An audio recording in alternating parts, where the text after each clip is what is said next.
Hey everyone, thanks so much for joining us. We are here with the fourth of four parts. Yes, the grand finale of our Lord of the Rings 5e adventure, The Curse of Kel Sorrow. It's been quite a ride, and we are going to try and end in style tonight, as we do here. We we don't have style. We got styles for miles, as they say. And in order to do this, hey there, Alex, there you go. You've also gotten an advantage from Mother Day. Thank you. Yeah, absolutely. And as always, can't do this alone. So I brought some pretty good looking, pretty fancy people to help me tell this story. And here they are. Look at them. Look at them shine. I know. Hey, what's up, Jeremy? Thanks for dropping in. Hope everyone's doing fine. Everyone doing good? Y'all good? Everybody happy? Yes? No? Maybe? I like the thumbs up. That's cool. That's how we like to roll here. We will be diving into this here momentarily, but I would like to ask my players to tell us a little bit about themselves first, what they are doing, what they are up to, how tall they are, whether they are susceptible to any diseases, all the usual stuff. And we will start tonight with Arya. Hey, Rachel, what's up? Am I just first so that you can find out that I'm super short? Is that why you asked how tall I was? Why? I smell a conspiracy. I don't suspect? Do you feel that I don't suspect already? I'm very tall. Are you sitting on the phone book right now? I'm Arya Galaxy, and tonight I am playing Lan Hardybow. She is the very fiery, young, hot-headed treasure hunter of the group, and BFF with Kel, and hopefully we're gonna see some great stuff for her. I think she did some pretty good damage against the wolf last time, so hopefully we keep that going. And I'm super excited, so let's go. Cool. And while you were talking, DM Dave also gave me an advantage, so I got 5 right now, just so you know. One for each. I'm gonna die. Dave, you betrayed us. Fireball. Ugly. Especially when Saruman and Sauron show up. The mouth of Sauron's gonna show up, from those extended Lord of the Rings thing. Yeah, exactly. You know who that actor is, right? That actor who played that mouth of Sauron that was cut from the film but is in the extended version is the guy that played that weird helicopter pilot from The Road Warrior. Totally not registering with anyone, eh? No. Nope. The Road Warrior, the film with Mel Gibson, there's that weird helicopter pilot that kind of helps him out. Anyways. No, the second one. The second one. Yeah. No. All right. Dave knows. Dave knows. Blank stares. It's kind of like when I'm in class and I make what I think is a pop culture reference, and my students are all like, it was exactly like that. Yep, Sea full of dumbfounded faces. Let us continue then. Speaking of faces, there is one here that is quite hirsute, even more so than mine, and I have named Alex. What's up, Alex? Hey, how's it going? So I am playing Faron, who is a Ranger of the North, kind of a fighter type build. Outside of this game, just hanging out on Discord and stuff, and yeah. Causing problems, Robin. Yep. The usual. Yes. Thanks so much for joining us here, Alex. And next up, we have the other cast member whose name begins with A.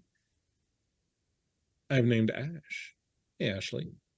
Hey, everybody. I'm Ashley, Minnesota Muse 99 on Twitter, and I am playing for you today Aelwind Silversteel, and snooty kind of an elf who does all kinds of rangery things, as is wont to do in Middle Earth. And let's see, she is not miserable yet, so that's a win. She's very close. Working on it really hard. And I'm 5'4", so there you go. You seem so much more epic than just good things come in small packages. Like ketchup, little packets of ketchup. Right, I'm fun sized. There you go. I'm fun size too, just a different kind of fun. You, Alex, have received for your beard an extra 2 advantages from Fantasy Animal Vegan. So it's like Oh, wow. advantage flurry tonight. Yeah. If only I had planned. Thank you so much. If only I had planned a combat. Finally, but not, least of all, is our friend from across the pond who stays up really, really late to run around Middle Earth with us. The one, the only, Josh. What's up, Josh? Why can't your name start with A like everybody else? Like your I mean, we Twitter could and always IMDb? we could reverse it. I could, Joshua backwards, which is Awash you were something like that. I don't know. How about I just call you But Al? yes, Just call you yeah, Al. call me that. Hey, Al, what's Al, up? that's fine. Yeah, most owls are bold, so yeah, it's fine. Hello, my name is Josh. I am going to be playing Carlum, son of Throic. I am a dwarf, wandering dwarf, to be exact. I am a champion. I am 6 foot tall. I love long walks on the beach and cozy film nights. If that is all the information that you'd like. You are the Or not. dwarf. Yeah. And the dwarf. Well, the thing with the dwarf, of course, is that if he's going to, spend a cozy night in front of the fireplace, he already has a built-in, kind of rug. He just drops the beard down and then just lies on it. And that's what I do. Just undo the braids. Hits the floor. It's a blanket. Up around your feet. The life goal I'm working towards right now. Yeah, and you're getting there. I gotta say, man, that beard looks like it's about to, get off your face and go around town getting drunk and slapping people. Yeah. It's about to be a miserable summer when it gets warmer, but yeah. Yeah, it looks like it has a lot of fantasy animals inside of it. Could be. Fantasy Animal Vegan. That's maybe where Fantasy Animal Vegan lives, right there. I don't know. Sorry. Yo, there's actually a second man under there. Hey, thank you so much for joining me. Tonight, we will jump into this here momentarily. People in chat having a good time. That's what we like to see. I would like to give a couple more shout outs before we get going. I, of course, am the Bleakseason. You can find me at the Bleakseason on Twitter. You can check out my website, bleakseason.com. You can find me a bunch of different places, hanging out, playing games, having fun. My producer tonight, as with every night, my right-hand man, my +2 broadsword of slaying, is, of course, the incomparable Andy, who is handling all the button pushing behind. Thank you so much, Andy. Super appreciate you helping out with all this stuff. Our music is, as always, tabletopaudio.com. Check them out. Tons of great free stuff on their website for you to pilfer for your games. And, of course, the game we are playing tonight is Lord of the Rings Role-Playing 5e by the Overachievers at Free League. Check out their roster game. They have a sale going on right now, like a 50% off sale on a bunch of stuff like on their website. So, good time to go in there and get some swag. I would like to thank, of course, and say a big hooah to everyone in Guild Superior, all our friends hanging out in the Discord, in the chats, as with tonight, playing in our games, having fun with us, our community, and that's what's great about this little hobby that we have. We get to hang out with some cool, fun people and, talk about Alex's beard. I mean, what else are you going to do to spend an evening? You've been super generous already, but if you feel like helping out a cat or some more, you can always throw some bits out to buy advantages, as you well know right now, for our characters. And tonight, using some maps tonight from animated dungeon maps. I do believe, I'm not 100% sure. I don't think I have a solution map tonight, but definitely animated dungeon maps. And if once I start opening the maps, I realize I have a map by the Incomparable Solution, I will also put their link up there. Well, I might as well put their link anyway. Solutions also awesome. Andy, put Solutions links in there also. And that's it for us. We are going to get started with this particular little event. If everybody's good and ready.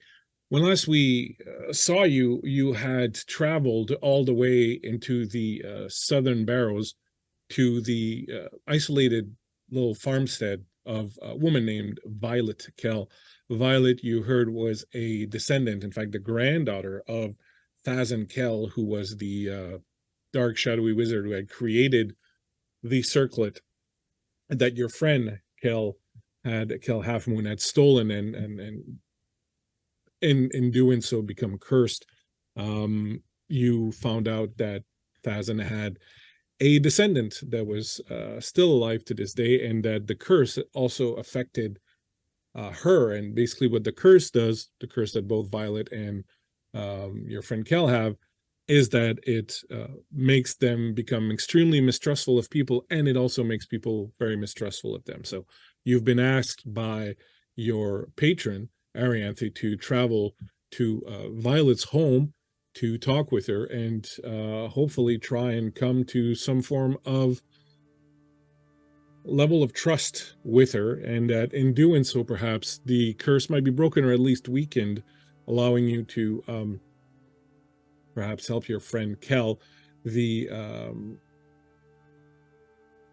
name Kel, of course, being it's just a bit of randomness that they're both named Kel. Your friend's named Kel and their family name is Kel, but that this probably is kind of what has powered that curse. When you took the name, the curse didn't make, when you took the circlet, the curse didn't make a difference between this Kel and that Kel. Just the way curses work, they're kind of weird that way.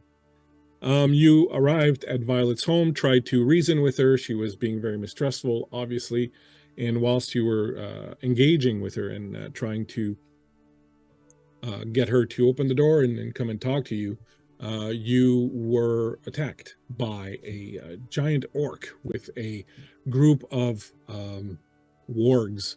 He had 3 wargs with him, and they arrived and attacked, and you managed to defeat them. One of them got into the house, breaking through the wall, but you managed to save Violet and managed to defeat the 3 wargs and the orc warrior. And that is where we ended last time. So tonight, my friends, if you want to check out the map that I've put up to kind of get a refresher on where we were, you are at the home of Violet. You have spent a little bit of time now in the aftermath of the fight. I will say that you've probably burnt the corpses of the wargs, built a bit of a bonfire away from the house, downwind, and burnt the corpses so that they don't attract carrion and so on and so forth. The orc, I would assume you've buried also to avoid any sort of issue. So very likely you walked off into the downs a little bit further away, not to, bury that on the land of Violet, and have disposed of the corpse. And in doing so, I would like to say that as you kind of go through the things that the orc has, it's kind of a strange thing to find this sort of orc warrior kind of running around this area. You do find on him several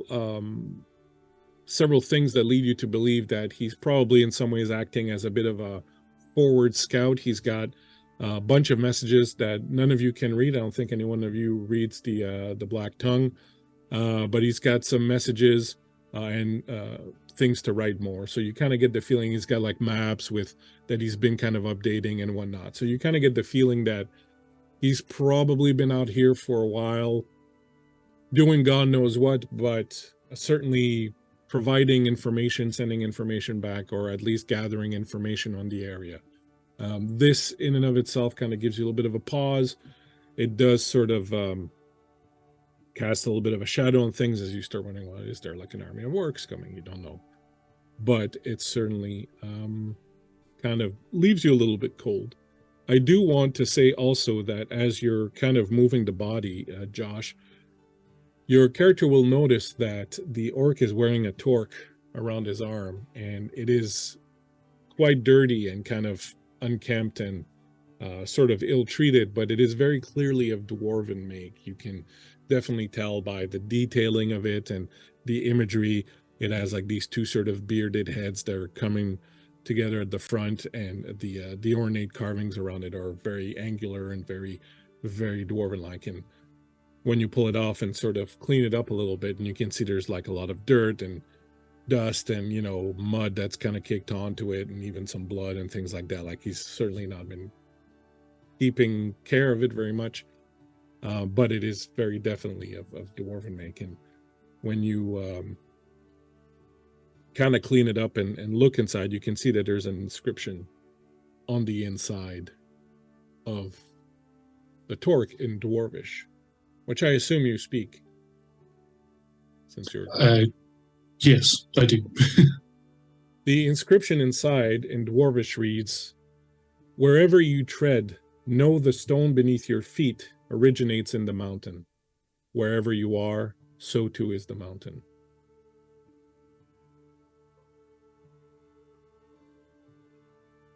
Put it on. Tie it up. Put it in the same place that the orc had it.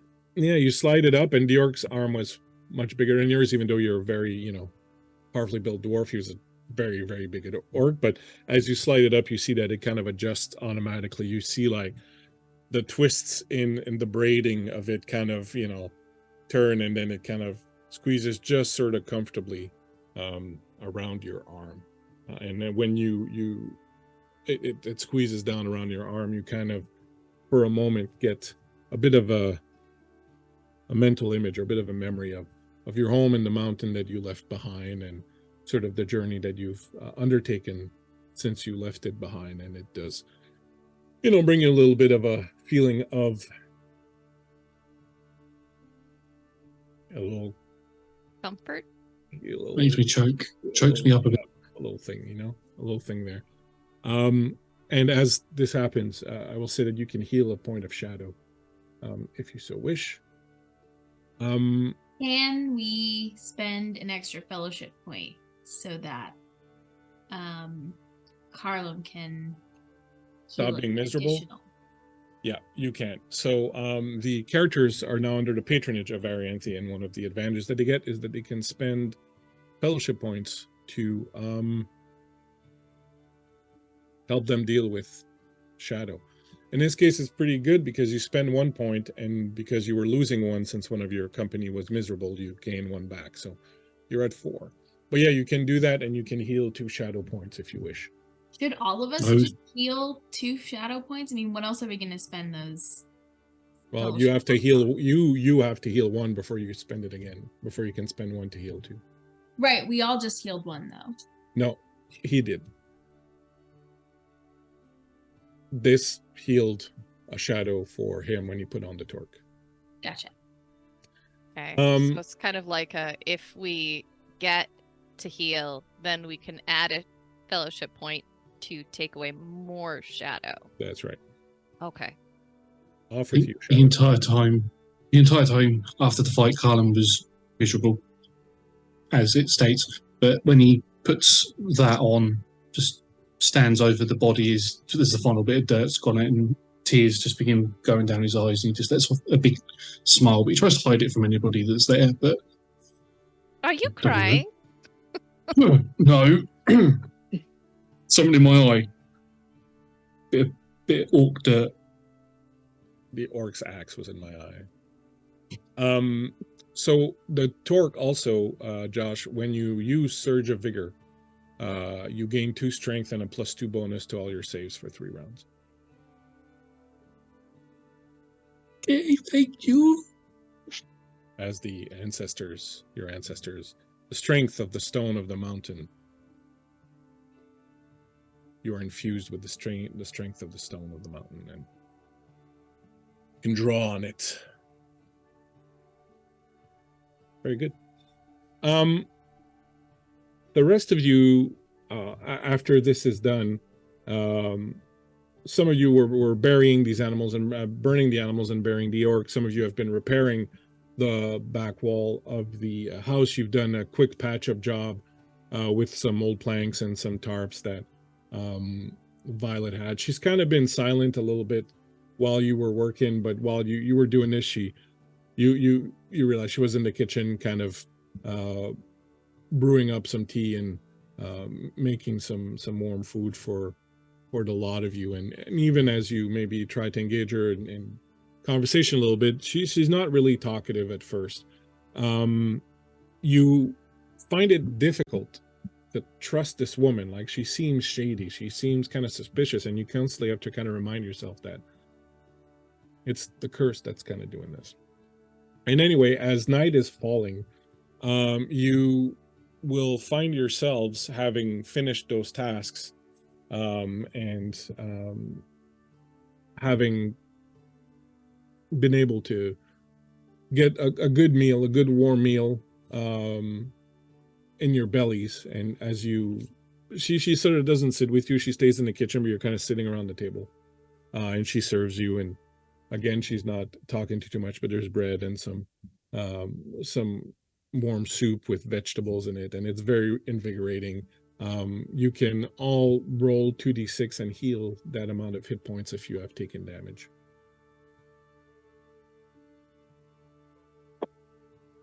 Got 6. I got 3. 8. 8.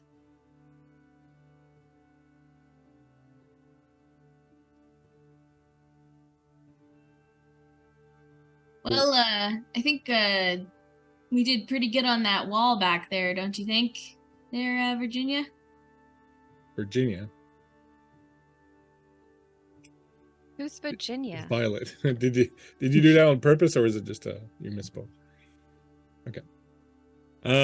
Yeah, so Violet sort of looks over and, realizes you're maybe poking fun, but I give her like a very broad smile. Like yeah.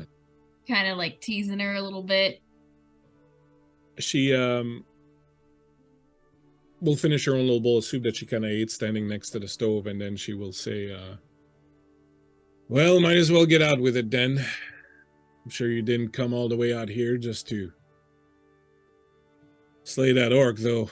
I guess I should give you thanks for that. He was becoming a bit of an annoyance. Has he been around here before? I'd say he's been around for maybe about 2 moons. 3 maybe. And this is the first time that he's attacked you. He's never come really around. He came sniffing around at first, but I don't know. I guess he figured maybe I wasn't worth his time, or he didn't need anything. I had no doubt once winter settled in, he would have been looking for whatever stores I have. So probably a good thing that you took care of him. But he's been running around the mill back there with those wolves of his. They howl at all hours of the night, all the time, keeping me awake. I don't know what he's been doing, but he's been traveling far and wide, and he'll go sometimes, and I won't see him for several days or several weeks, but then I'll hear the wolves howling again.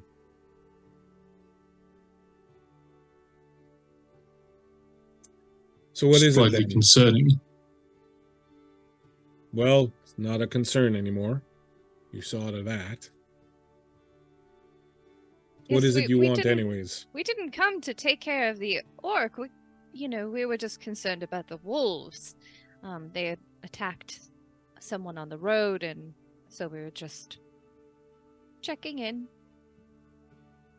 Sort of randomly dropped in on me, did you? Well, people in the area, yes, and we're glad that we could help you, and we have helped you fill that hole. That was quite surprising that they got into your home, but I think it should keep out the rain. Well, I'll have to rebuild it, but I did it once before. I can do it again. Should be able to get to it before the winter settles in, It was lucky we came. I guess. I don't have much. If you're looking for payment, there's how much I can give you. I could perhaps give you some poultices, or I have some cabbage. A few extra cabbage heads this year. I could give you some cabbage. I've been marinating it in vinegar and let it'll keep for a while. You any good stories? Not really, no. Stories are shared between people, and it's been rather quite a long time since I've talked to anyone. I feel like So, we'd take payment in stories, right, guys? I mean, that's one of the things we're doing is we're going around and we're writing down all the good stories in the area. Well, I don't have one for you. Aw, come on, you must have some stories. You can always make one up. That's true. What is your fixation with these stories?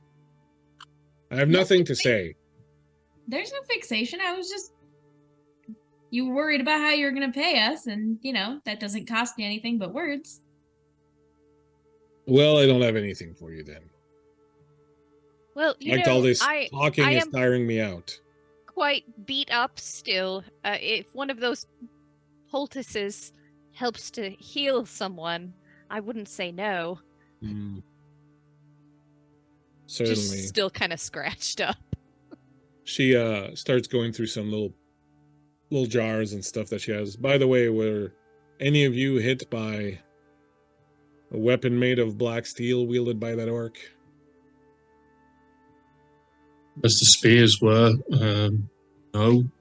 No, you And the checked his sword. weapons, and they were just they were regular weapons. They weren't like the weapons that the one you fought in town had.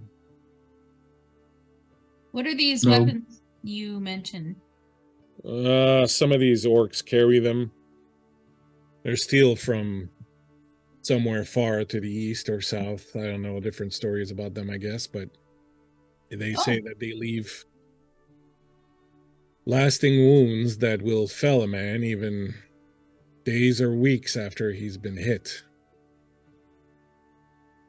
Not much to do about those, and I have scant few supplies left to make a poultice that can help.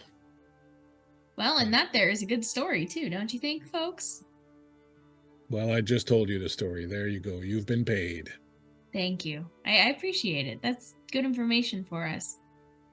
You mentioned about this poultice. Would we be able to have one of those as payment? Would that be acceptable to you? One of these payments that helps with the effects of the black blade or dark steel or whatever?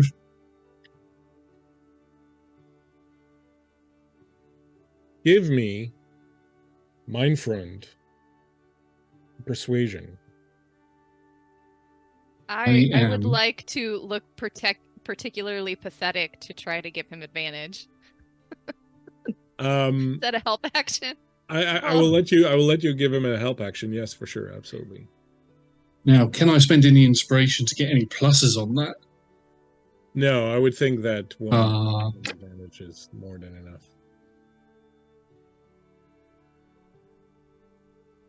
That was an 18, sorry, and a 5, so Okay. 18.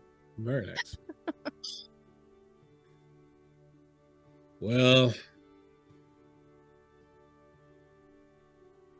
I guess maybe you did help me. I don't have much left.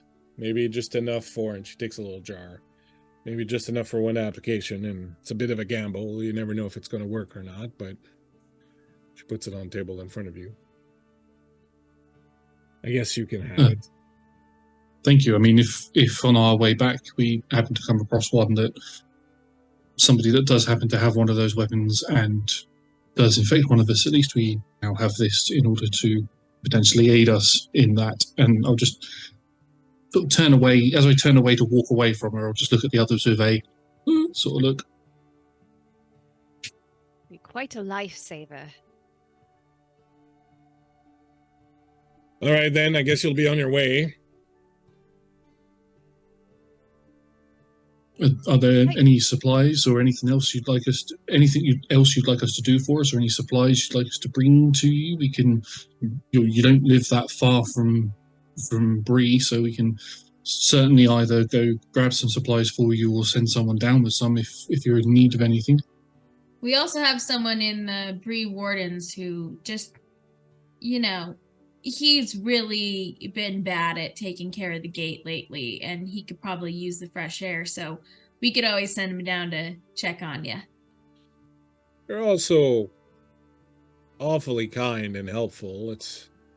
Well, I'm not gonna lie, it's quite suspicious. Oh, well, we're just hoping that you invite us to sleep here in front of the fire instead my of kicking home. us out into the cold for the night. So, you know. You're strangers. And that's just how we do things in Bree. We treat people, I've heard about Bree. kindly. They're a little nosy. Maybe we're a little, but mostly, we just treat people with decency. So nothing suspicious about that. Sorry if we gave you the spook. Well, you should know that I may be an old lady. She pats the crossbow. But I am ready and prepared to defend myself. Oh, well, we'd never work again if it was known that we harassed an old lady. We run out of town.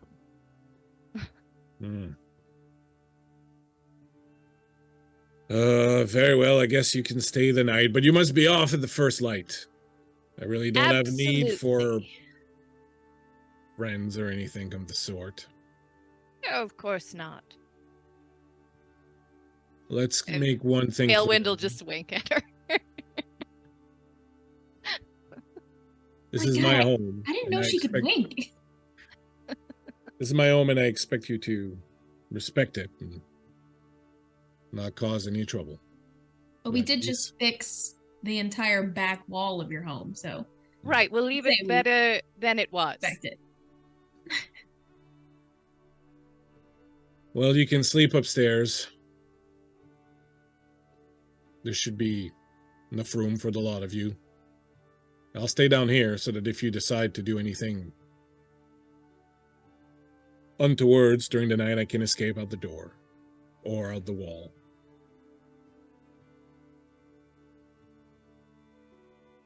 That is Wouldn't it very make kind more of sense? you. Yes.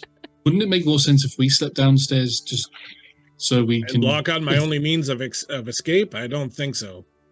What do you take me for? do you accept Wasn't born some of us yesterday. staying down here with you? No, I'd rather you all go upstairs and stay there, and in the morning I'll come and fetch you. God, this woman Okay. is so difficult.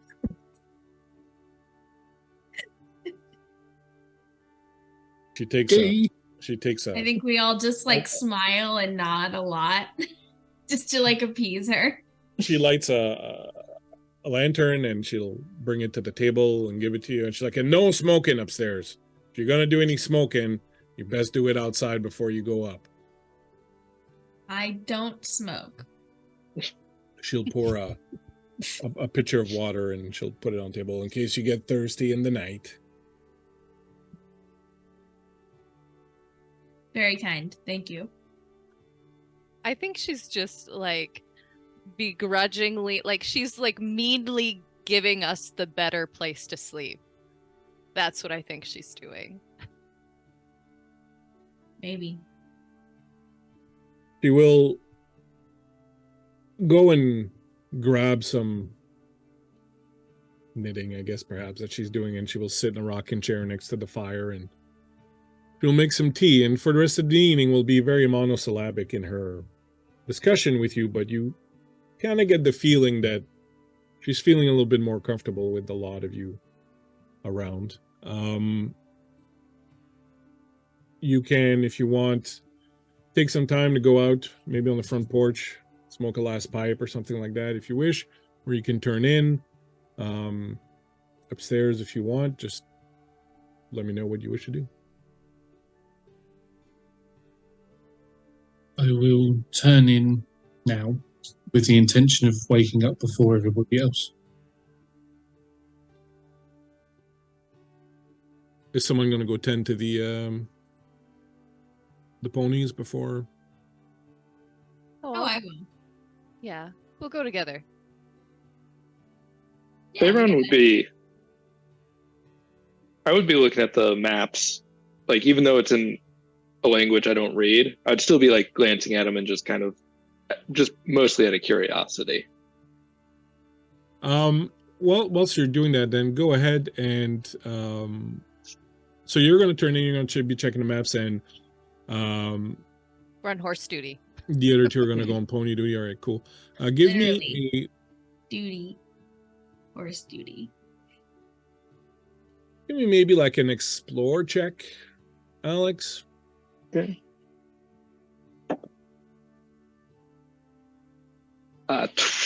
26.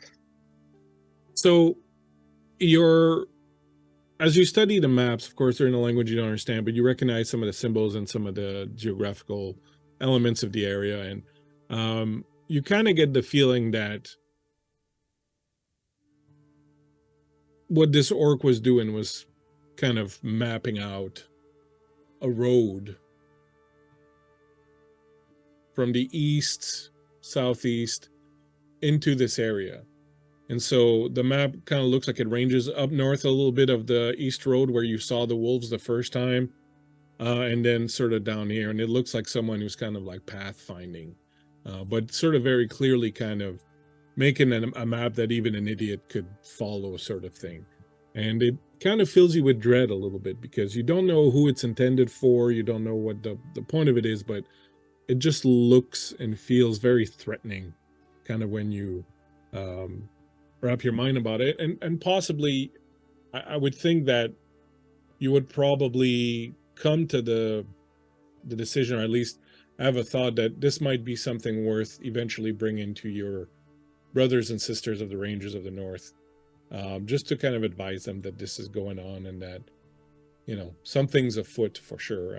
Just sort of looking at the map, you kind of get a feeling of unease, and it kind of feels like the light in the room gets a little sort of, you know, darker. So after you roll it up and you put it away, but you think maybe once this is over, this might be where you would want to go and sort of share this information with them. Okay. Yeah, I'd just do that, kind of tuck them away, and then probably head up to bed as well. Does Carlin do anything other than try to get some sleep, or when you go up there, or whilst you're alone? You know. No, just go straight to sleep. His intention is to get up early before everyone else and do some bits. So, Faron, when you get upstairs, you'll realize that there are a number of beds upstairs, very just straw mattresses kind of thing, and but there's definitely some sort of fresh blankets that have kind of been put on it, so it does look like perhaps Violet came up here and sort of spruced up, but it looks like it's normally sort of her main room. Here, I will say both of you, and even the other two, when you come up eventually, you kind of get this sort of, you know, strange feeling of sadness and isolation. Like, this is a house. It is small, but it would certainly, you know, be comfortable for 2 or 3 people to live in. And everywhere you look, there's like room for more people, but everything is in singles. You know, there's like the one desk with the one chair and the one, you know, like it just really feels sort of very isolated. And as you kind of take this in, you maybe kind of get a bit of a feeling for Kel also, who seemed to maybe under the curse kind of be destined for this sort of thing, and it certainly makes you probably feel maybe a little bit thankful for having, you know, a fellowship and having friends and all that. And so it does kind of, you know, it's the opposite that kind of makes the other thing kind of shine a little bit, and it probably does sort of, you know, warm you up a little bit, at least when you sad, but at the same time it makes you realize what you have, basically, I guess is sort of what I'm trying to say. So the two of you will go up and certainly find no problem getting to sleep. Meanwhile, outside, the 4 ponies, you have moved them to where those menhirs were, and you've put a rope around them, and so they've got kind of a makeshift little thing, and you certainly found carrots and stuff to bring them that Violet would have given you. You go outside, there's a nice little moon that's coming down. The snow that was coming down earlier has stopped, and it's very brisk. But the night is very clear with this silvery moon that's kind of hanging up there, and it's almost a full moon. And the ponies are just munching away and very calm. And after like everything that happened today, it kind of feels like a bit of an island of peace, perhaps here momentarily. Ah, here you are, South Lynch. And I give her some extra carrots as I kind of pat her on the back. Yeah, And I'll you make sure see- they're all wiped down, like they're not like cold with sweat. Yeah, we'll give them a little blanket or something. I don't know how to take care of horses in real life. Read them a bedtime story. Who knows?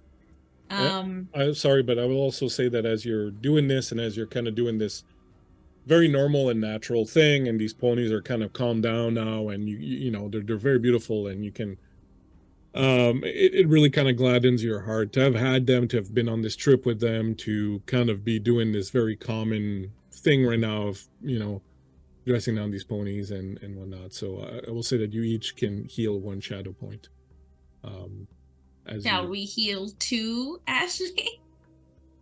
if you want to spend the fellowship points for that. Yes. Yeah, I think we spend should. 2 fellowship points. So you have 2 left.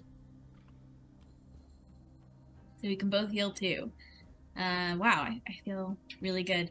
And I think as Lan starts to feel better, she also still feels the weight of responsibility and weight of some guilt on her shoulders. And you see it kind of dawns on her as 2 people in the silence taking care of these horses, that shadow has really surrounded the 2 of us quite a bit. And I think the guilt is finally starting to get to Lan. And so after quite some time, she turns to Elwyn and she goes, there's something I haven't told you. But Something I need to know. yeah, I think, I don't know what we're going into tomorrow. I don't know even if Kel is still alive, and I guess I kind of was hoping that the problem would just go away on its own, but I don't think it has. So you see that Lan pulls this chain that's underneath her leather armor, and on the end of it is a little silver, almost like a badge of carved silver. And you see that the chain is quite worn, but the actual badge almost looks like it's has not been touched. Like it's in immaculate condition, but the chain, it seems like she fiddles with it quite a bit. And on this badge, you see carved the symbol of the inverted cross with the 3 dots that we saw on the cult members. Did you join a cult? No, I Well, all right. you don't let me out of your sight. When would I have time to join a cult? No. But you know, that's my first thought is you've got a symbol of a cult around your neck that you're wearing, that you've I joined know. a secret cult. No, I didn't join the secret cult. Before my father disappeared, like all those years ago, he returned for a really short amount of time, and he hid something in our shed. And you know, it was so exciting because Dad was home, and so I followed him everywhere, even if he didn't know.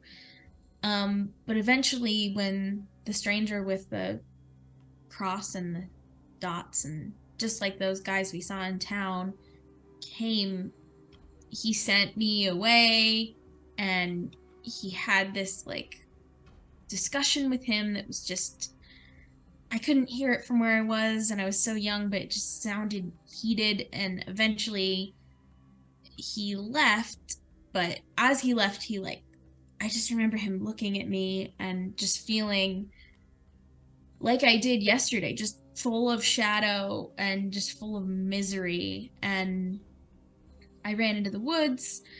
I got lost. Kel was the one who found me, actually. And when I finally got back, it was too late. My dad had left again. And, well, that was the last time I ever saw him. And I went back to where I knew he hid stuff, and this necklace was there. And I don't know what it is. And he wouldn't tell me what it was. He just told me that I should stay out of trouble. He left me a little note, basically. I don't know. And I think part of me knows that this thing is probably bad. 'Cause those people are bad, but it's the last thing that I have left of my father. So I've just kind of held on to it. No, it might have been more of a warning than something to hold beloved. You know? Yeah, he told me to hide it, and instead of hiding it, I kind of just Wore it every day, and yes. yeah. You can definitely feel the sort of aura of shadow around it, Elwind, and you kind of realize as you're looking at it now and kind of feeling its effect that those mornings when you were waking up and for no real reason feeling kind of the presence of shadow, darkening your mind, you kind of get the feeling this is what was causing it, like it was affecting you also, just by proximity of it. No, that necklace feels very dark. Much like our other burden Yeah. that I am carrying. I know. That's why I wanted to tell you when we got that one, but then I was like, maybe I shouldn't. Maybe it'll just be fine. But if the last week has shown me anything, it's that it's very similar to that item, and I should probably get rid of it. But Well, you certainly should not have it on your person all the time. It's going to weigh you down. you're right. And you see, like, kind of a sense of shame and guilt come over Lan. Just almost like a puppy who's, like, got yelled at for eating a chicken off the counter. Just like... Don't be sad. I just don't want you to be burdened with someone else's troubles. You're right. Well, I don't know. Maybe we can give it to Aelwyn when we give her the other thing. I'm Aelwyn. Not Aelwyn. Is it affecting your mind? Yes. I start crying. It's just the other elf was so slapped it out of pretty. your hand. The other elf was so pretty, and I just didn't remember her name. You're the only elf I know. We're all named Aelwyn. Every one of us. Yeah. No, well, when we're not going back to Arianth, right? She's somewhere else. Or did she? Yeah, she was went supposed to back be heading to- towards Bree. Yeah, so Oh, we'll okay. see her in Bree. Gonna meet And I her in think the Bree. plan was to give it to her eventually, just not immediately. Okay. So maybe we can just hand this over as well. Well, we could tell her about it, and you could possibly bury that somewhere, and That's They- true. that you know about. And if it comes that you need it, you can always dig it up. And if you don't, it's not your problem. That's true. Yeah. And, sometimes I have a feeling of it, almost bargaining with me. Like I have this feeling that it has these abilities. Oh God! All But right. I just, Yes, we need to talk to Arianth about yeah. your sentient jewelry. Okay. Thank you. I'm sorry that I didn't. I'm sorry I didn't tell you sooner, Owen. No, it's all right. I just thought we had one piece of sentient curse I- jewelry I know. And now we have 2. I know. I'm the worst. It's fine. Well, no, I just, I feel like I'm no longer, it's no longer just me. We're now a group with sentient curse jewelry. We'll have to Yeah. get a couple extra pieces for a column and, Sure. Alex. I don't know what All your right. character's name is. Fair That enough. other guy with the Farron, beard. the other guy. The human. Oh, they live such short lives. It's so hard to keep track of their names. See, names are hard. It's not just me. But I see what you're saying. Yeah. We, as, Bree Wardens, we stick together. We should share this burden together. I'll tell the others in the morning, and I think we'll figure it out. Sounds like a good plan. I'm tired. I think we should go to sleep. Yeah. I have a feeling that our hostess Violet actually gave us a very nice place to sleep. God, she's a pain in the ass, though. Jesus. I mean, Yes, her attitude is a bit sour. But yeah. I think that might be partially magically enhanced. Yeah. I could feel that. It was like I was feeling like really mad at her. Like more than I should be mad at her. Or it was like really easy to be irritated by her. You know what I mean? So. Yep, bedtime. Good night, All South right. Lynch. So you head up to bed. Anything else you want to do before you get some sleep? No, I've already confessed my deepest, darkest secret, so I think I'm good. So Ashley, you're gonna kill her in your sleep. Not tonight. Lan sleeps with her mouth fully open. Mouth fully open, just like the most trusting, like snorer of all time. Just Are you starfished out, yeah, just taking up a lot of space? really easy to murder. And so a fantasy animal vegan is given one more advantage to Ashley for because he finds they find who's to say they find that Elwyn's very funny tonight, and I have to say Elwyn is funny.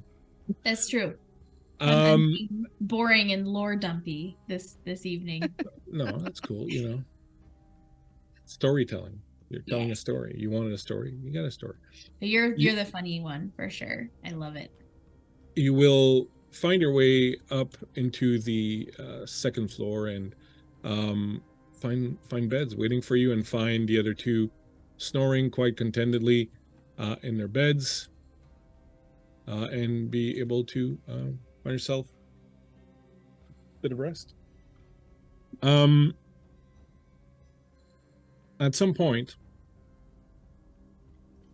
Lan, you are sleeping, starfish, mouth wide open. You feel a hand shaking you. Yeah. Someone trying to wake you up. Yep, I'm awake. When you open your eyes, the room is quite dark, and it's very strange because you can see the stars. It's almost like the roof of the house is completely gone. You can see these stars, but you don't really recognize the constellation. They're these weird stars that are just sort of moving around, almost as if the world is kind of spinning very quickly. And then into view, you see the face of your father, who leans in over you. He looks a little strange. He looks very pale. His eyes are kind of dark. His hair is kind of lanky and dark and kind of hanging down. On his cheek, you see a symbol of an inverted cross with 3 dots, and it looks freshly made because there's a little bit of blood that's dripping. And he says, "Wake up, little bun. The shadows are coming." And as he says that, his mouth opens, and you just see this darkness kind of reach out to envelop you, and you sort of startle awake. You're in the room. The room is no longer dark. The roof is back. You quickly see that your friends are in their bed. In the center of the room is this strange sort of maelstrom of black and dark and purple light that's kind of swirling around this figure of a woman whose skin is very pale, and you can kind of see the stars through the skin. You recognize Violet, but she seems a Dad? little Oh no, Violet. Violet, but she seems a little different also, and there's all these shadows that are kind of swirling around her. And when you notice her, you realize that she has been leaning over Aelwind, and as she straightens up, you can see that she's holding the circlet. There are shadows that are crawling through the room, crawling over your friends, almost looking as if they're trying to envelop them. And this figure, which you can see now on the screen, turns towards you and goes, one awakens.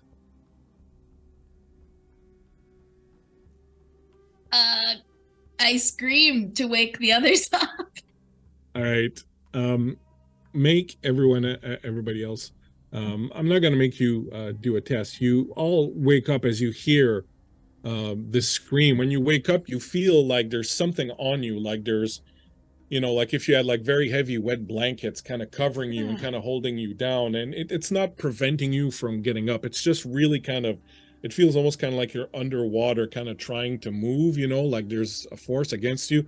You can see this dark purple light and energy kind of swirling around the room, and you can hear Lan screaming. Guys, Virginia's bad now. Virginia's bad. What is going on?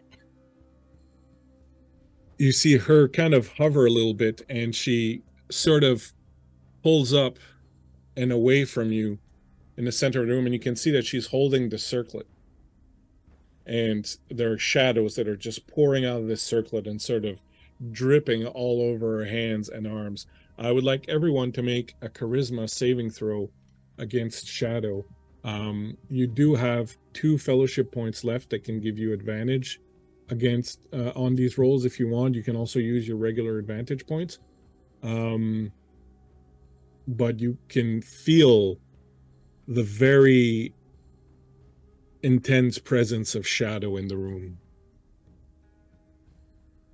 I am 100% going to use inspiration for advantage. I got I'm using 19. inspiration as well. Roll him and hold on to him for a second. I'm just going to look for something here.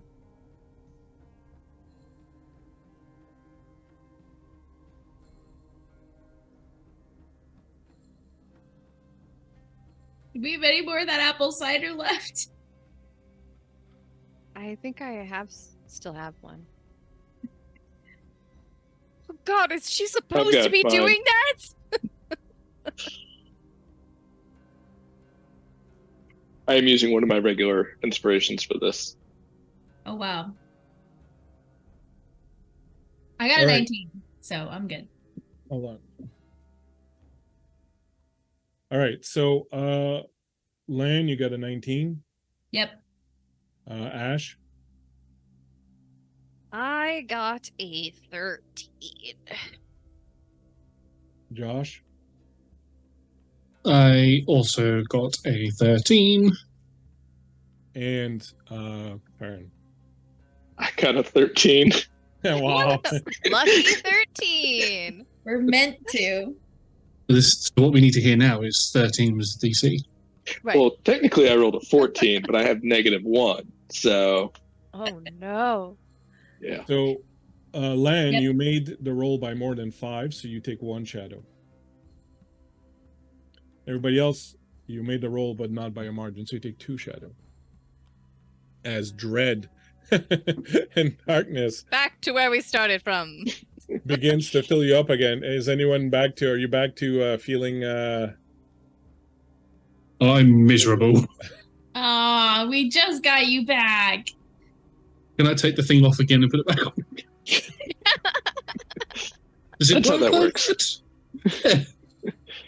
as you sort of look, and you can get up, like I was saying, like it's not fully restraining you, it's just kind of hard to move, but like once you kind of start moving and the shadows kind of fall off you, you can move sort of more normally.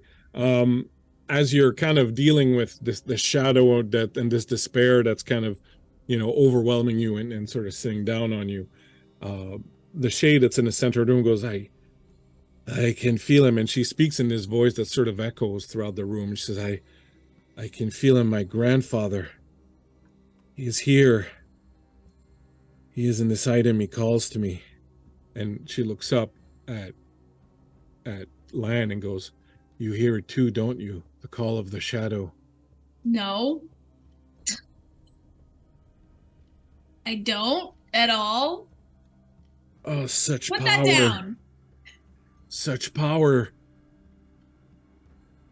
I wanna Such try to- sweet promise of power. I want to try to take it from her.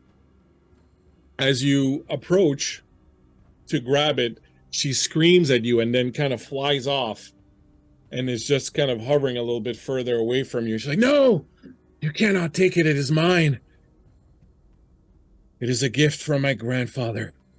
It is the shadow of the core of our family. It calls to me. No, we came here to try to help you. No. I thought that this would be that this was supposed to break the curse. Isn't this supposed to break the curse? I guess we made it worse. I don't know.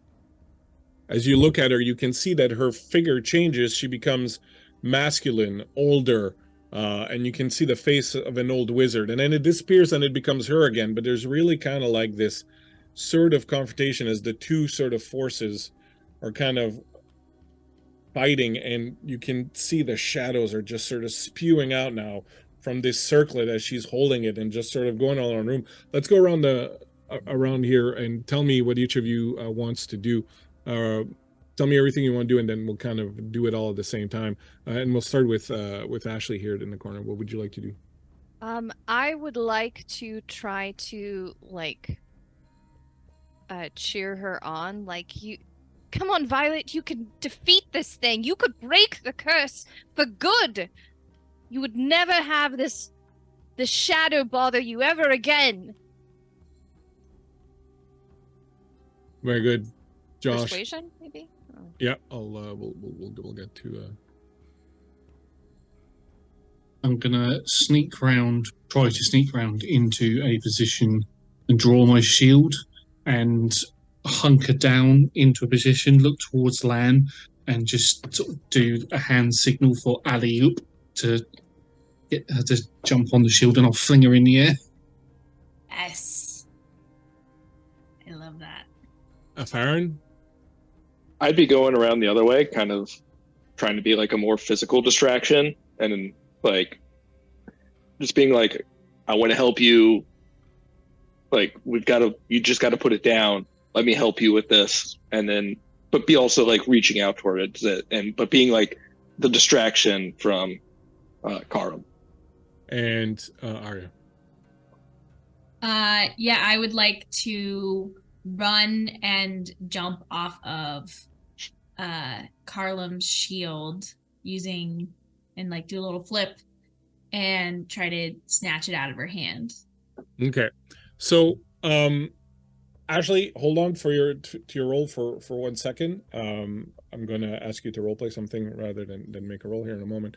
But I'll take care of this other thing first. So you go ahead. So give me an acrobatics roll.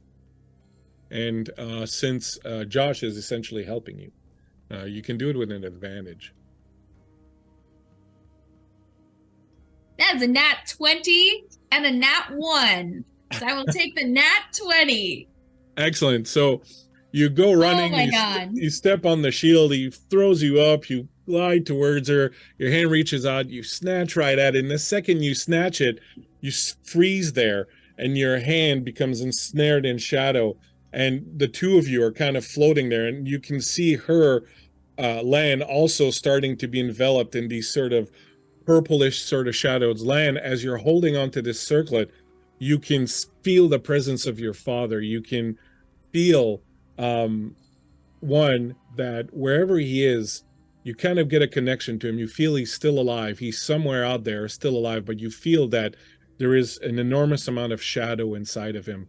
You can feel that there is a power inside of him that is growing. And as you grab this circlet, you can see the shade of Thazan Kel behind his granddaughter, and you know that the shade of your father is behind you. The three of you will also see this shade sort of appear behind Lan, this older man with this weird symbol on his jaw and with dark eyes, and he's sort of pushing. His hand is on the back of Lan, and he's kind of pushing her towards the circlet.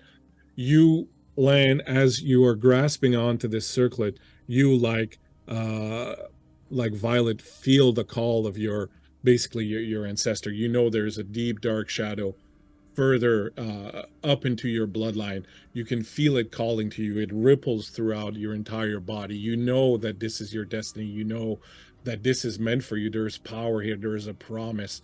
For a very, very brief instant, as you're holding on to this, and a lot of you will see this also, you see a burning eye that appears in the center of the circlet, a very, very brief image of this burning eye. You feel something watching you, taking stock of you, looking all the way inside of you, seeing your fears, your desires, your guilt, all these emotions inside of you. You can feel it judging you and kind of looking for a way in, and it's gone as fast as it sort of appeared.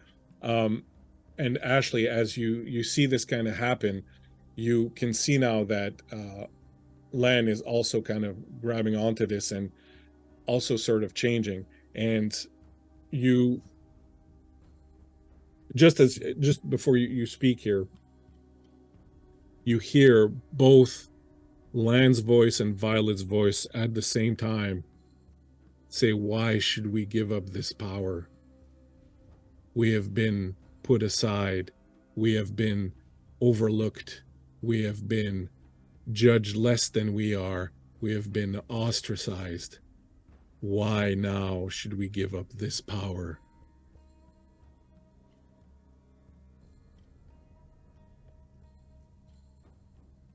What would you say to that?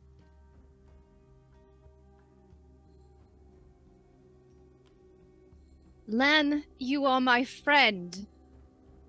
Violet, you can also be my friend. Come into the light. Turn away from the shadow.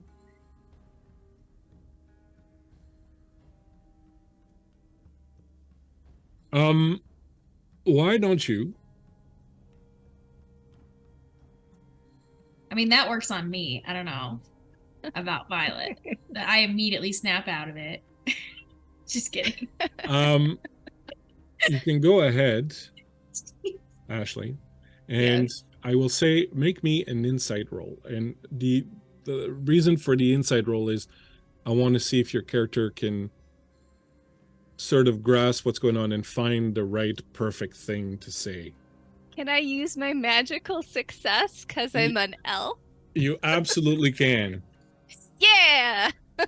So as you do this, and the result of what you do is absolutely stunning and seems utterly and magical. You don't have to tell me what your character said. Like, your character would find the exact perfect words to say, but what would Faron and Column see of your character that would make this appear to be so magical and so, so out of this world? Is Are there you an asking effect me that what they Yeah, see? I'm asking you. Is there like an Okay, effect yeah, you that comes just with this? see, like, as she speaks, she goes into that black lit Galadriel kind of thing where, like, it's light from behind, everything goes monochrome, and she looks like a overdeveloped black and white photo. And the voice that makes the timber tremble, and you can see the darkness sort of fighting with this light, and sort of for a moment there's this kind of uncertainty as to sort of what's going to happen. And as that, her voice echoes through, and she says in Elvish, so unless you speak Elvish, I have no clue what she said, but she says something that reaches both Lan and Violet, whatever it is that she said in her elf speak. You see suddenly the shadows all sort of go back inside the circlet, and in a blinding flash of light, the circlet explodes into a bunch of shards. Both Violet and Lan fall to the ground. Bam! Right onto the middle of the floor. Both kind of the wind knocked out of them, and the pieces of the circlet all sort of hover for a little bit, and you can see little sparks and motes of shadows that sort of ignite off of them, but then they just slowly ting, ting, ting, ting, ting, ting, ting, ting, all fall down in this little rain of shadowy metal. And where they lay, you can see these little puffs of blackness and shadow that sort of emanate from them, and then eventually they are still, and you are back in the room with just the light of a lamp that's lighting you, and these two are sort of stirring on the floor. Quick, someone get a broom. Don't touch the pieces. I think right as Lan is like coming out of it, and she's laying on her back and looking at the ceiling, and for one more moment she sees those strange stars that she doesn't recognize, and she just kind of she sighs and she says, "Dad, I'm gonna help you. I know we can help you." And you hear from the shadows, I know you can be good. "Come And then I pass. find me, daughter."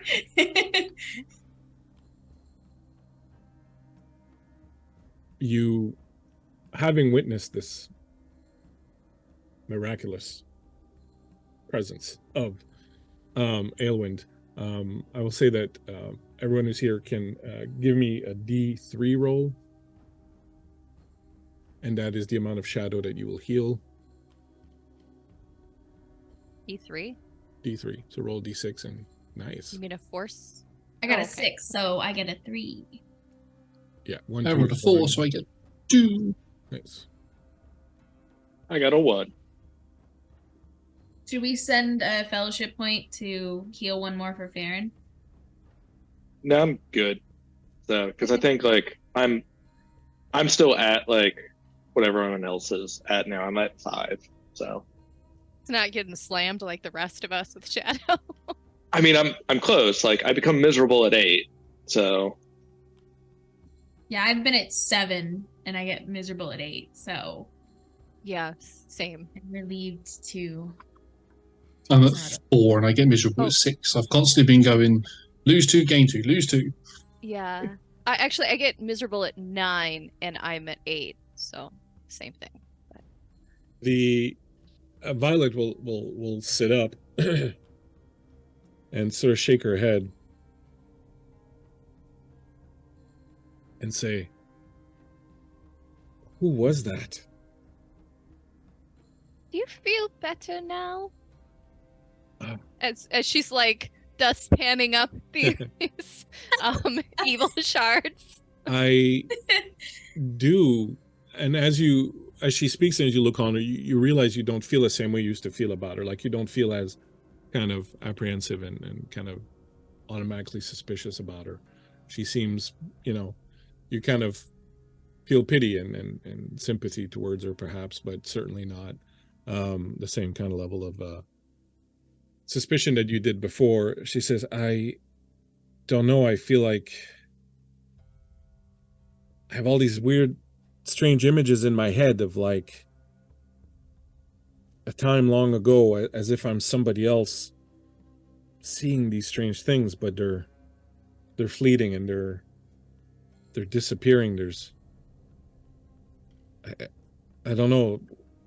I feel like, was my grandfather here? I can hear his Well- voice even though I never heard it in life." I don't know about you, but I feel so much lighter. Because I'm not carrying that thing anymore. I think that we should all go downstairs and start the day with a little bit of a nip. What do you think? I do have some brandy downstairs that I keep for special occasions. I think this is a special occasion. I haven't opened that bottle in 8 years. Magnificent. She just like takes the little dustpan over and like tips it out into like a little bag and then like closes it up and then shoves it in her pocket. Oh, the rest of you, Faring, what are you doing? What are you feeling? What's going on with the rest of your characters while this exchange is going on? The parent would be like probably at landside, making sure that like she's coming to okay and everything else like that. So, I mean, probably going back and forth between her and Violet and just being like, let me help you down the stairs, kind of thing. Like that's kind of take a minute.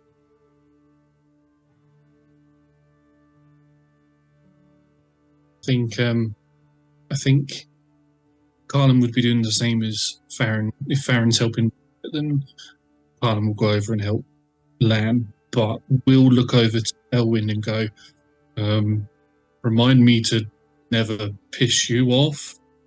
You should know that by now. I mean, I didn't know you could do that. So I definitely will not be crossing you. Yes, well, magical elf shit. And I was sorry, good. I was just going to say bloody elves and then to help Lan up. Yeah, Lan is fully asleep, mouth open, starfish on the floor.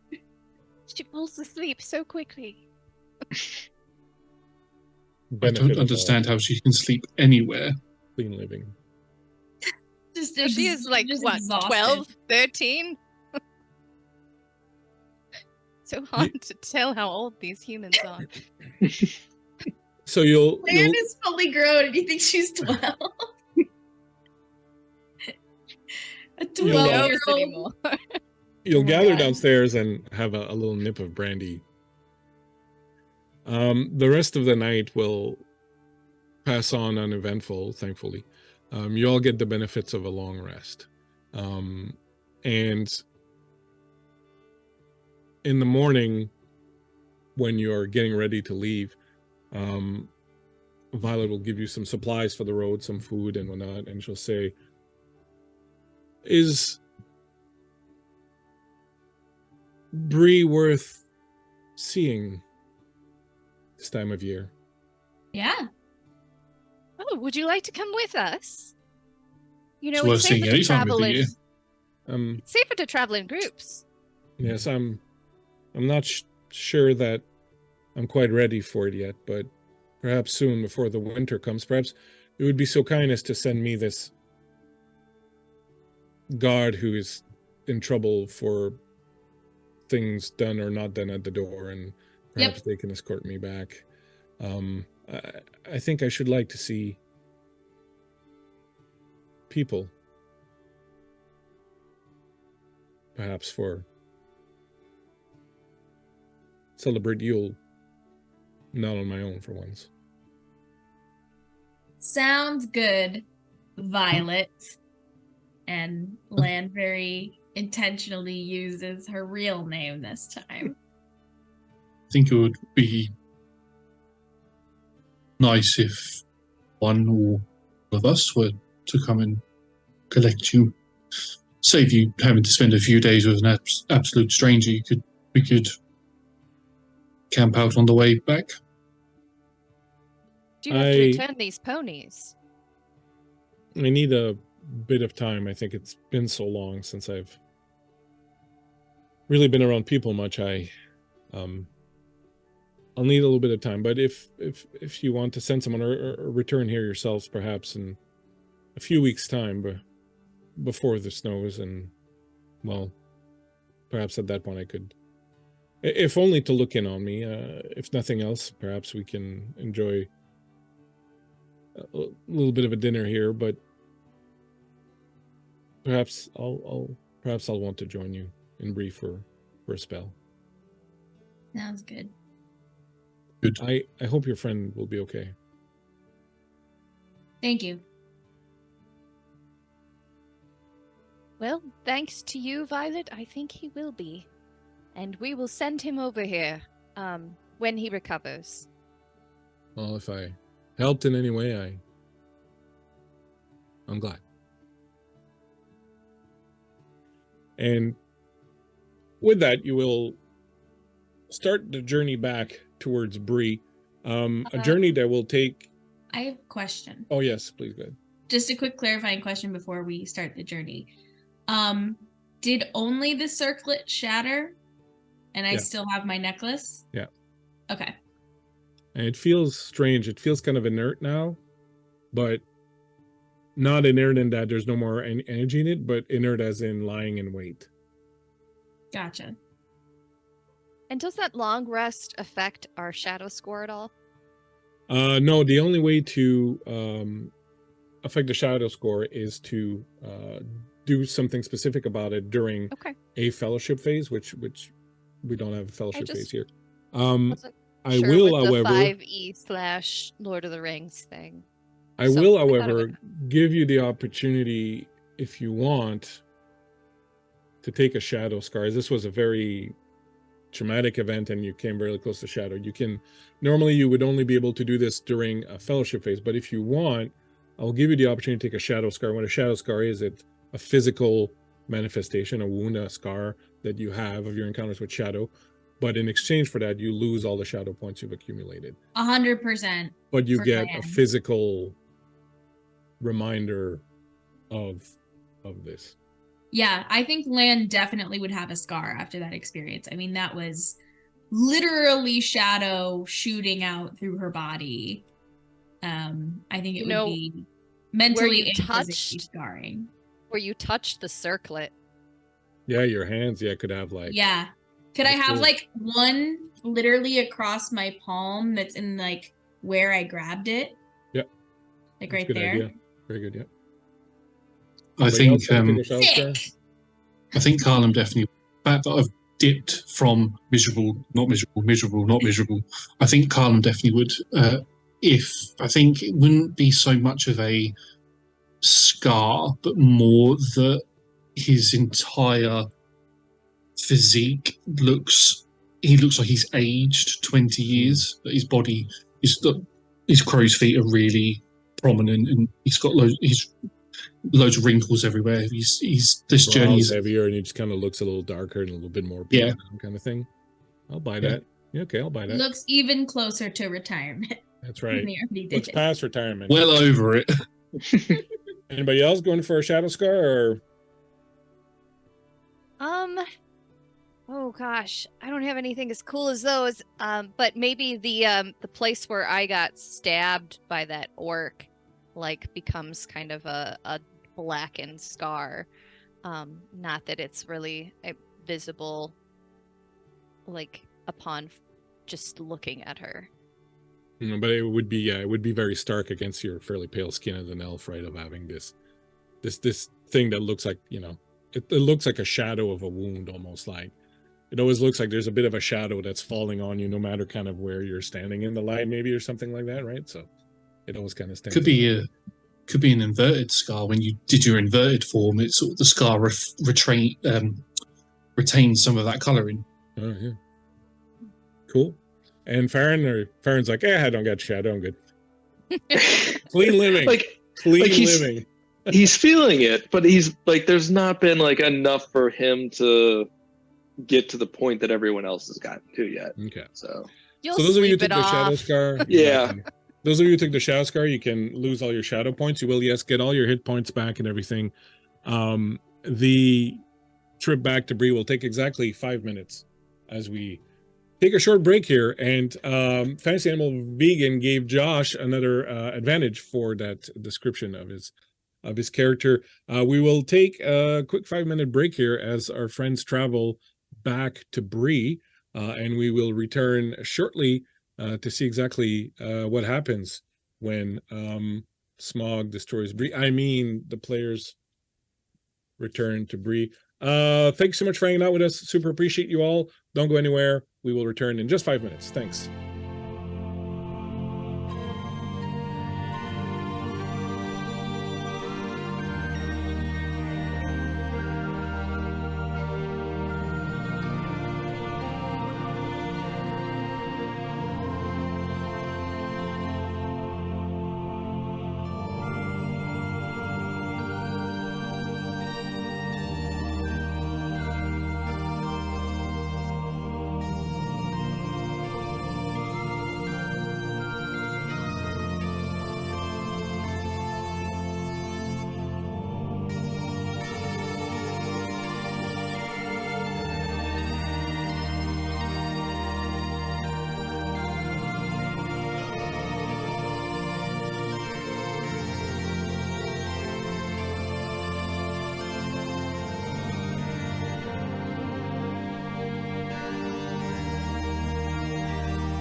Sauron ASMR. I mean, I'd pay to watch that. I hope everyone's doing fine. So just before the break, the characters got themselves into a bit of a pickle as the ring, the spirit of Thaz and Kel, the wizard who created the circlet, called out to his granddaughter, and when she touched it, they tried to sort of come back alive, or at least sort of possess his granddaughter, perhaps. And Lan was also kind of dragged into this when she grabbed the circlet, having been in a similar position with her father and hearing her father's shadow. First nat 20 ever. Yeah, and it was used against you. That's how Yeah. clever I am. So unfair.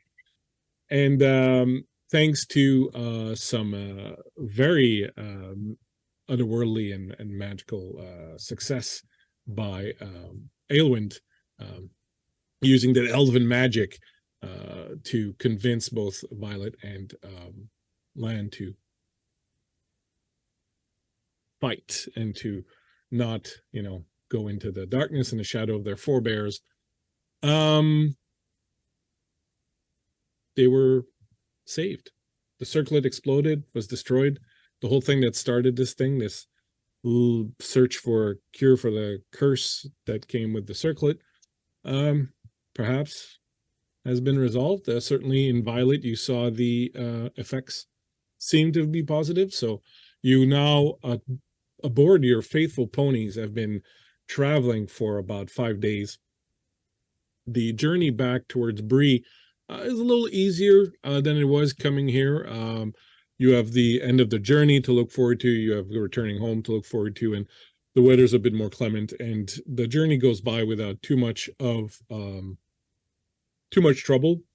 You eventually find yourselves arriving back in sight of Bree, and however you may have been feeling, the familiar sight of Bree's famous palisades and gate welcoming you probably feels quite good, and you feel a little bit of warmth inside your hearts at the sight of your home or your chosen ones, in cases some of you have chosen to take shadow scars in lieu of the shadow that was inhabiting you. So all of you feel, even though you are marked now, feel a little bit light-hearted as you approach the town.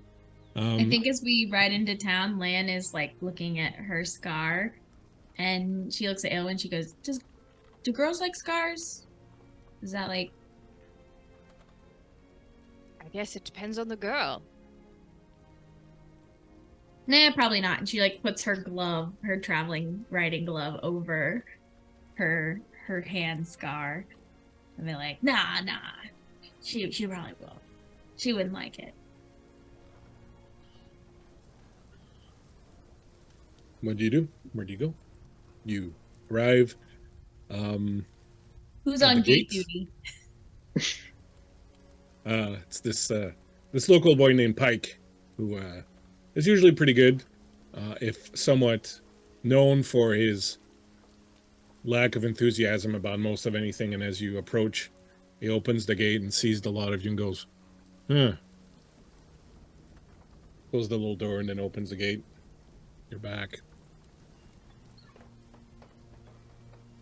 Good to see you too. Yeah. Anything to report? Not really. Oh, I think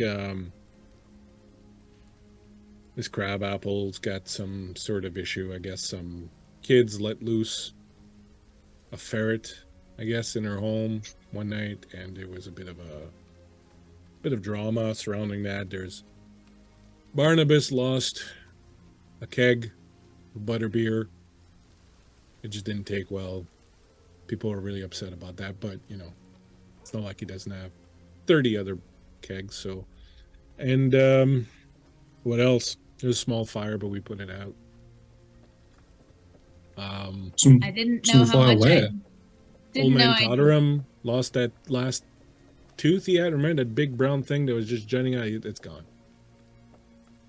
Yeah, he just got drunk and walked straight into a tree, and that thing just stayed stuck in there. This little brown tooth, just stuck in there. It was really wild.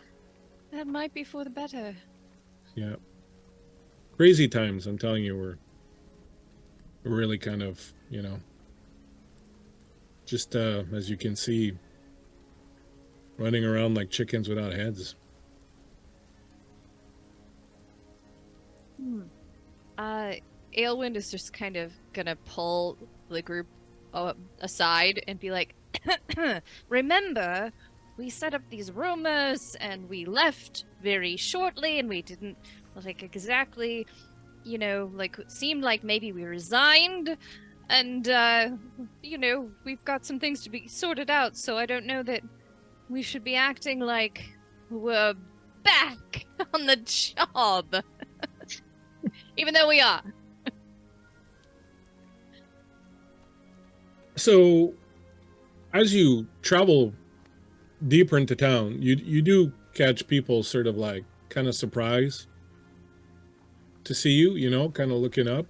But in that typical Bree fashion, surprised but not really surprised. Like they'll look up and be like, "Oh, they're back. All right, what about my turnips now?"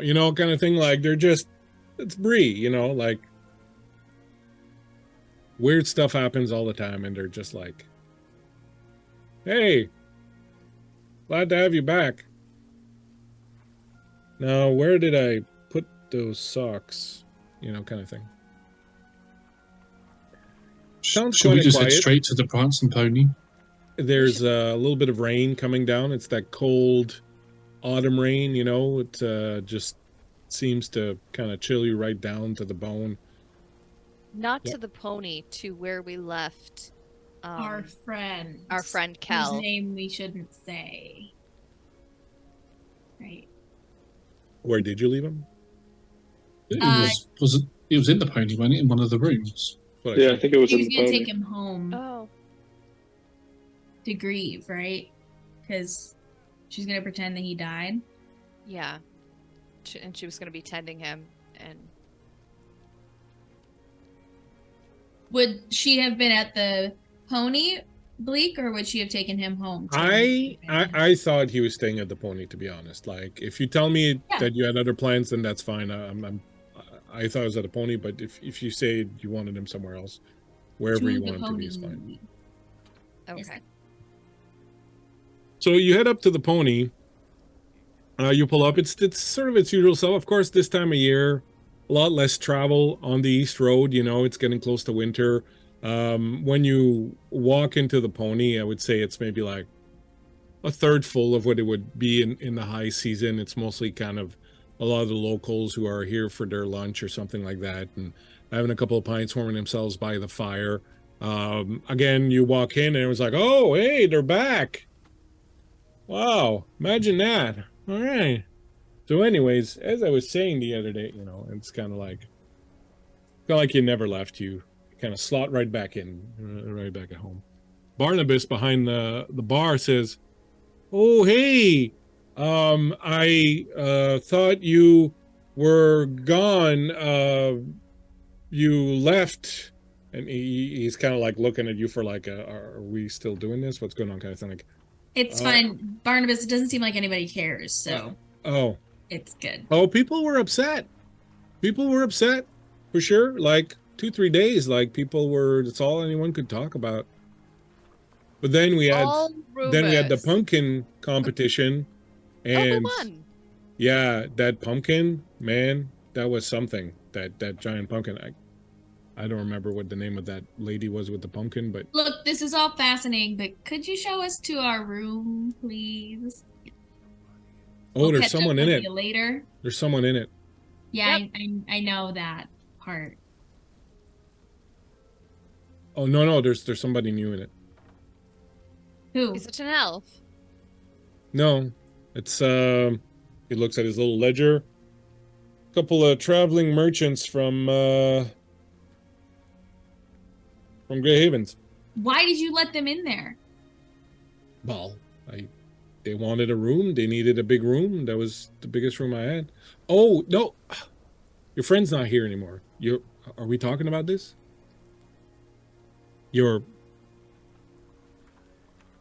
Just spit it out. Holly. Holly took Kel away a couple days ago. Where? We had Home?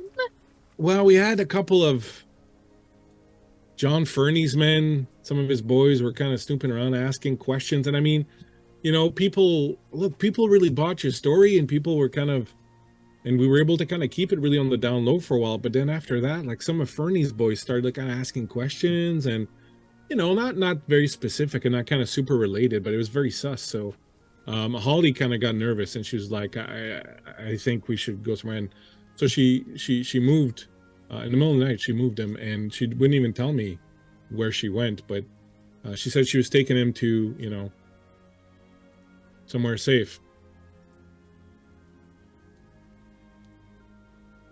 I mean, that's probably for the best. Yeah, Lan, you know Holly and Kel the best. Would you happen to know where this safe space is? Would I know where they would consider safe? You can make an insight check Sure. What's my insight? with or sans advantage. Remember, you have to declare No, advantages. I've got a +5 to insight. All right. I'll you roll a 1. That is a 15 on the die, so Oh, a nice. 20. Dirty 20. Dirtiest. You know where she took him. Okay. You know she didn't go back to her home because it would be too obvious. Yeah. And the other place that she would feel most secure and she knows she would be able to get some help would be... My house. That's right. Yep.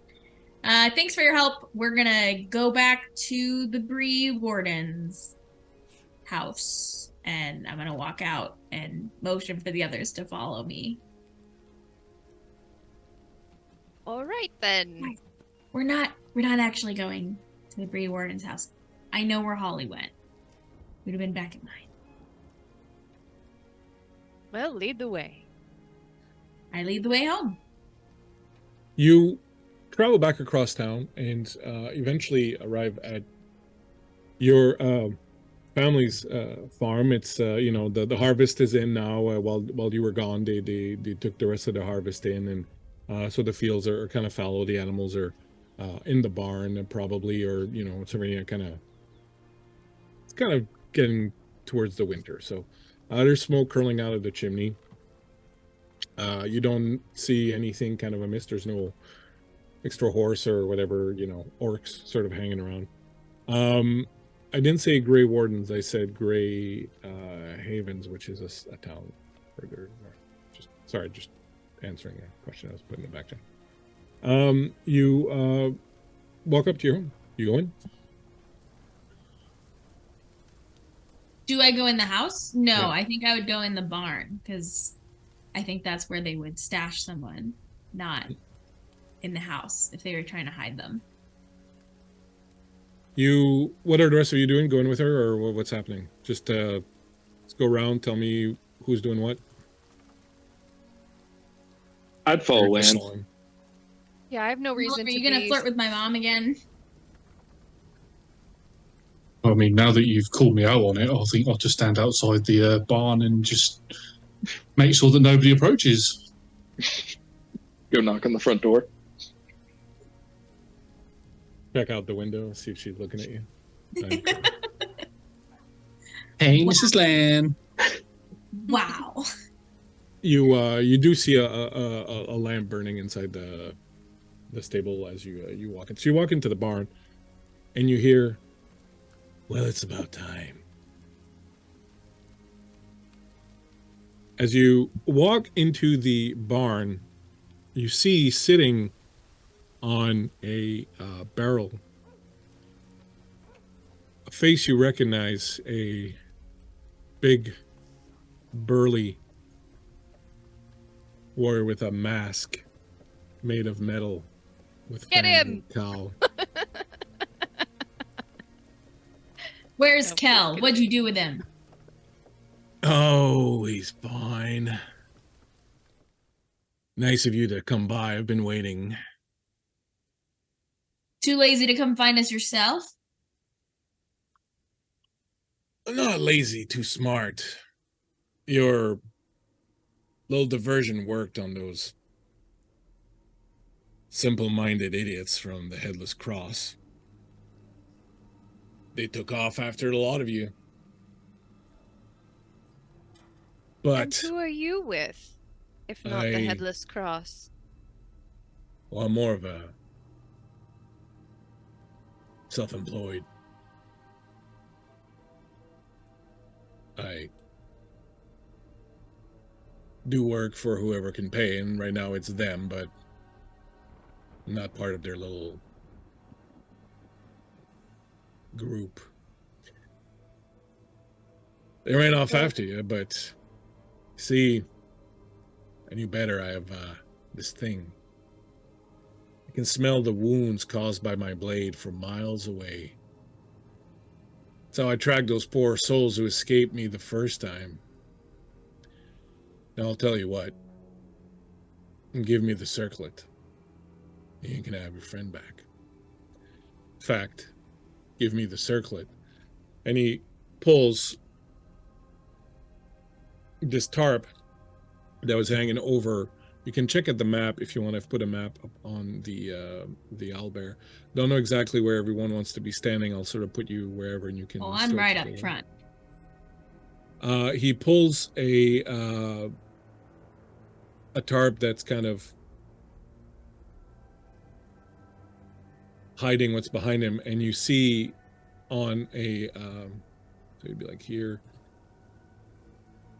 lying on a bunch of bales of hay nearby, and what looks like a makeshift bed, and it looks like it was kind of fixed for him. There's like a little table, some lights, and so on and so forth. You can definitely see your friend Kel Halfmoon on the floor next to him, unmoving. You see Arianth, and you see blood underneath her. It's like this one thought that she could meddle.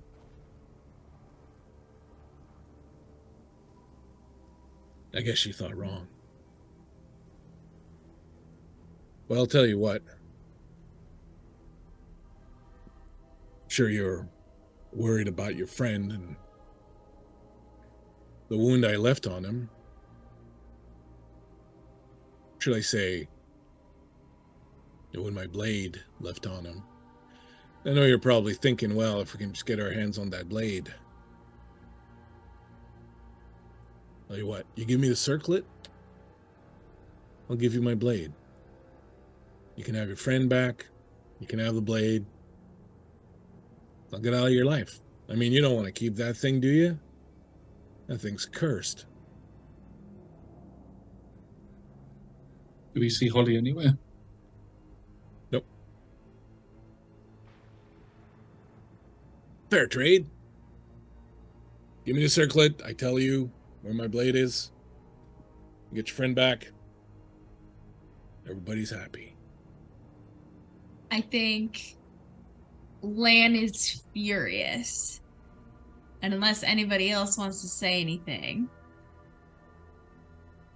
she's gonna rip her glove off, show her scar, and say, I destroyed your stupid circlet. And I'm gonna destroy you next. And she pulls out her sword and she goes to attack him. As you do that, it's like, Did I forget to mention that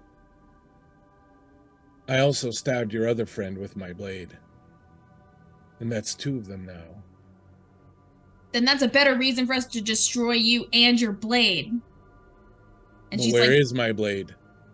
You think I'm stupid enough to be carrying it on me? Yes. It's somewhere safe.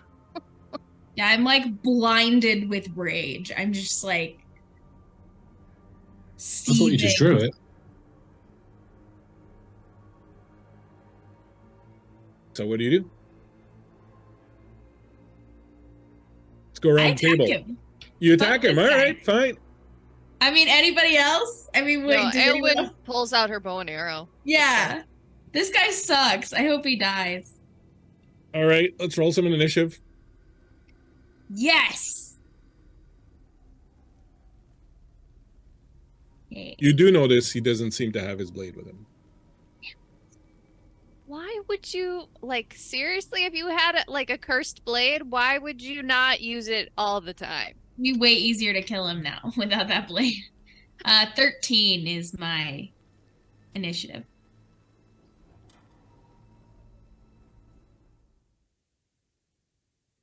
If you don't mind, right clicking on your token and oh no, hold on. There's an initiative tracker on this thing. Never mind. Initiative tracker. Select the character to start initiative. Add to initiative.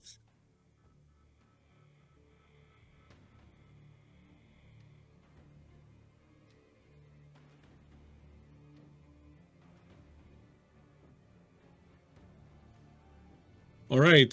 13 for Lan. Yep.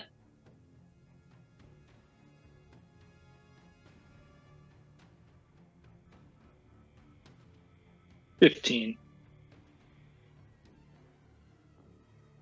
Lucky 13 from earlier in the session.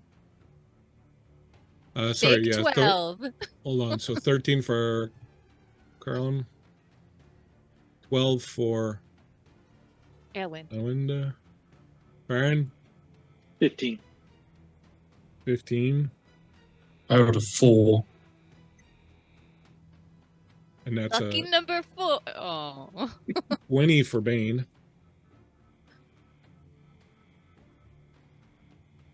I hate him. He's the worst. It seems he was born in the darkness. Molded by it. Molded by it.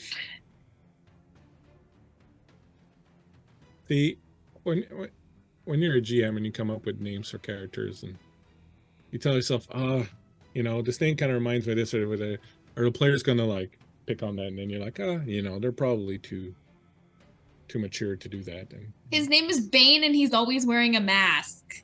Bleak. yeah, Like, but come on. honestly, like that was not where the idea came from. But I can definitely see it also. He didn't have a mask also when I first created him. It was just later when I kind of wanted to make him a little scarier. But I can totally see it, so I don't begrudge you making the Let's see what's beneath that mask. He Yeah. comes from the shadow. he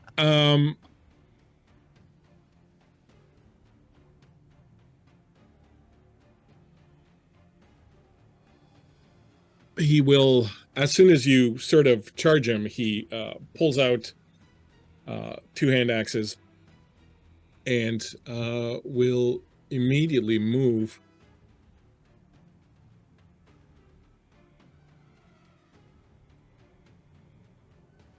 to attack you. And we got some advantages here, so let's use them. He's going to roll his first attack with an advantage. And actually fail with it. His second attack Who's he attacking? Sorry, me or is attacking you since you came at him first. Fair? Second attack hits armor class 19. Yep, that hits. All right. So he does his damage, and on top of that, because he has the special ability Horrible Strength. Wait, hold melee up a weapons- second. Because it was hold up a second, because I've got a protection. She's within 5 feet of me. What do you want to do? Yeah, I can use my reaction to add my proficiency bonus to her AC. Awesome. Because what's your AC? 14. It Bump wouldn't. his elbow. No, Yeah. it wouldn't help too, because it's only like a +2. That will help eventually, though. It's definitely Yeah. not. Yeah. All right. Yeah, so he's got Horrible Strength, which means his melee weapons deal 1 extra die of damage. So Nice. it does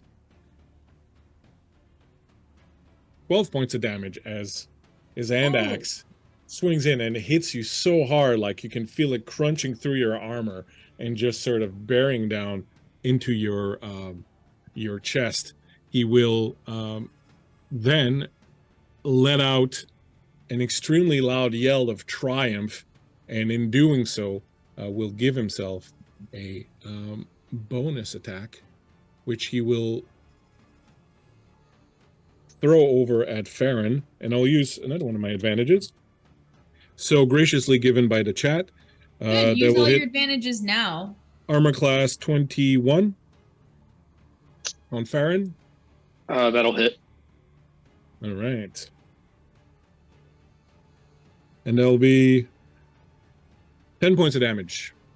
Ooh. As his other axe swings in and just grabs you on the hip. 15, Faron, you can go. I will swing back, and that'll be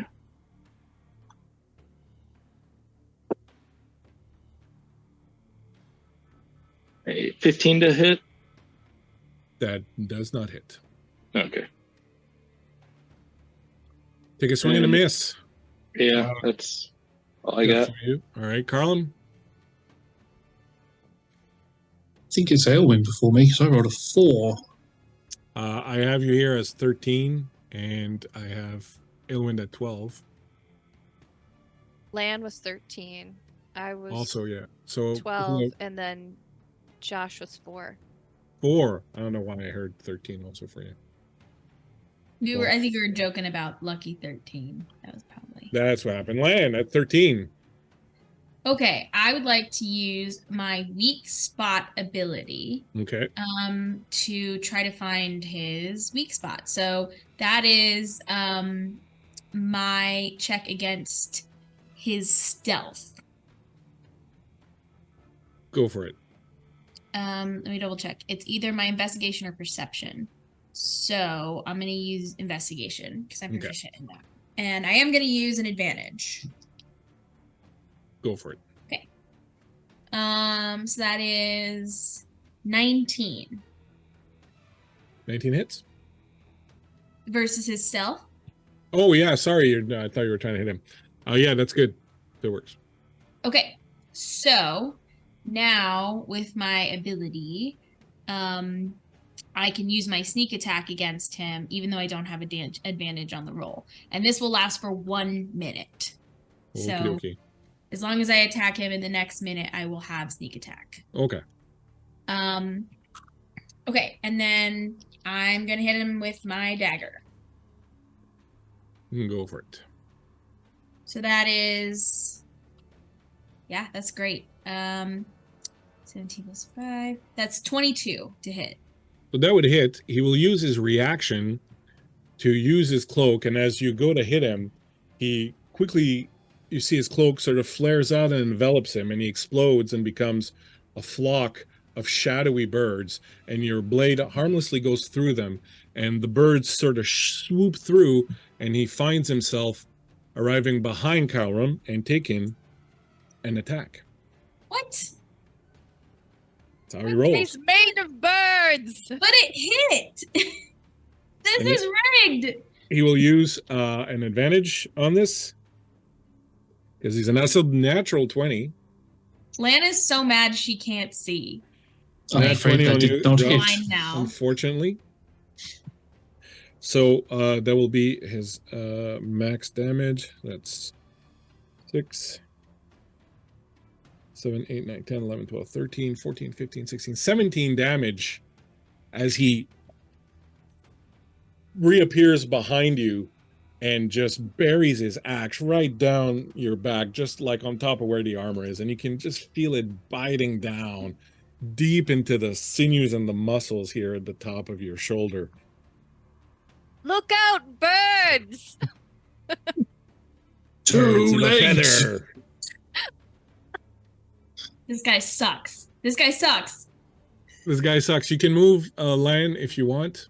You do still have your Yeah. movement.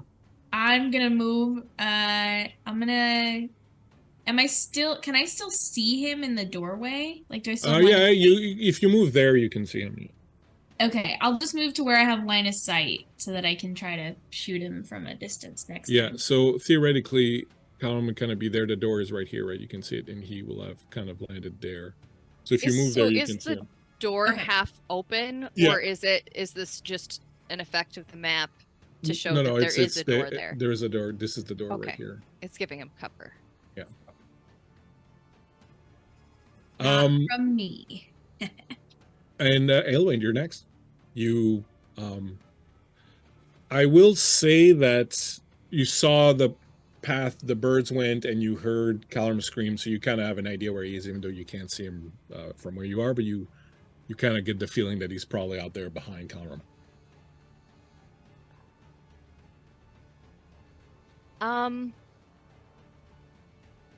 You know what? I would like, let me know if I can do this.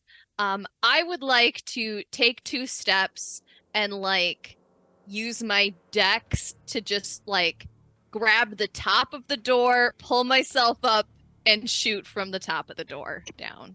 That's pretty crazy, but you know, I'll let you do it. That I is have a- elf behavior. Is Yeah. what I have a dex of 20, so I'm gonna try to do some Legolas shit.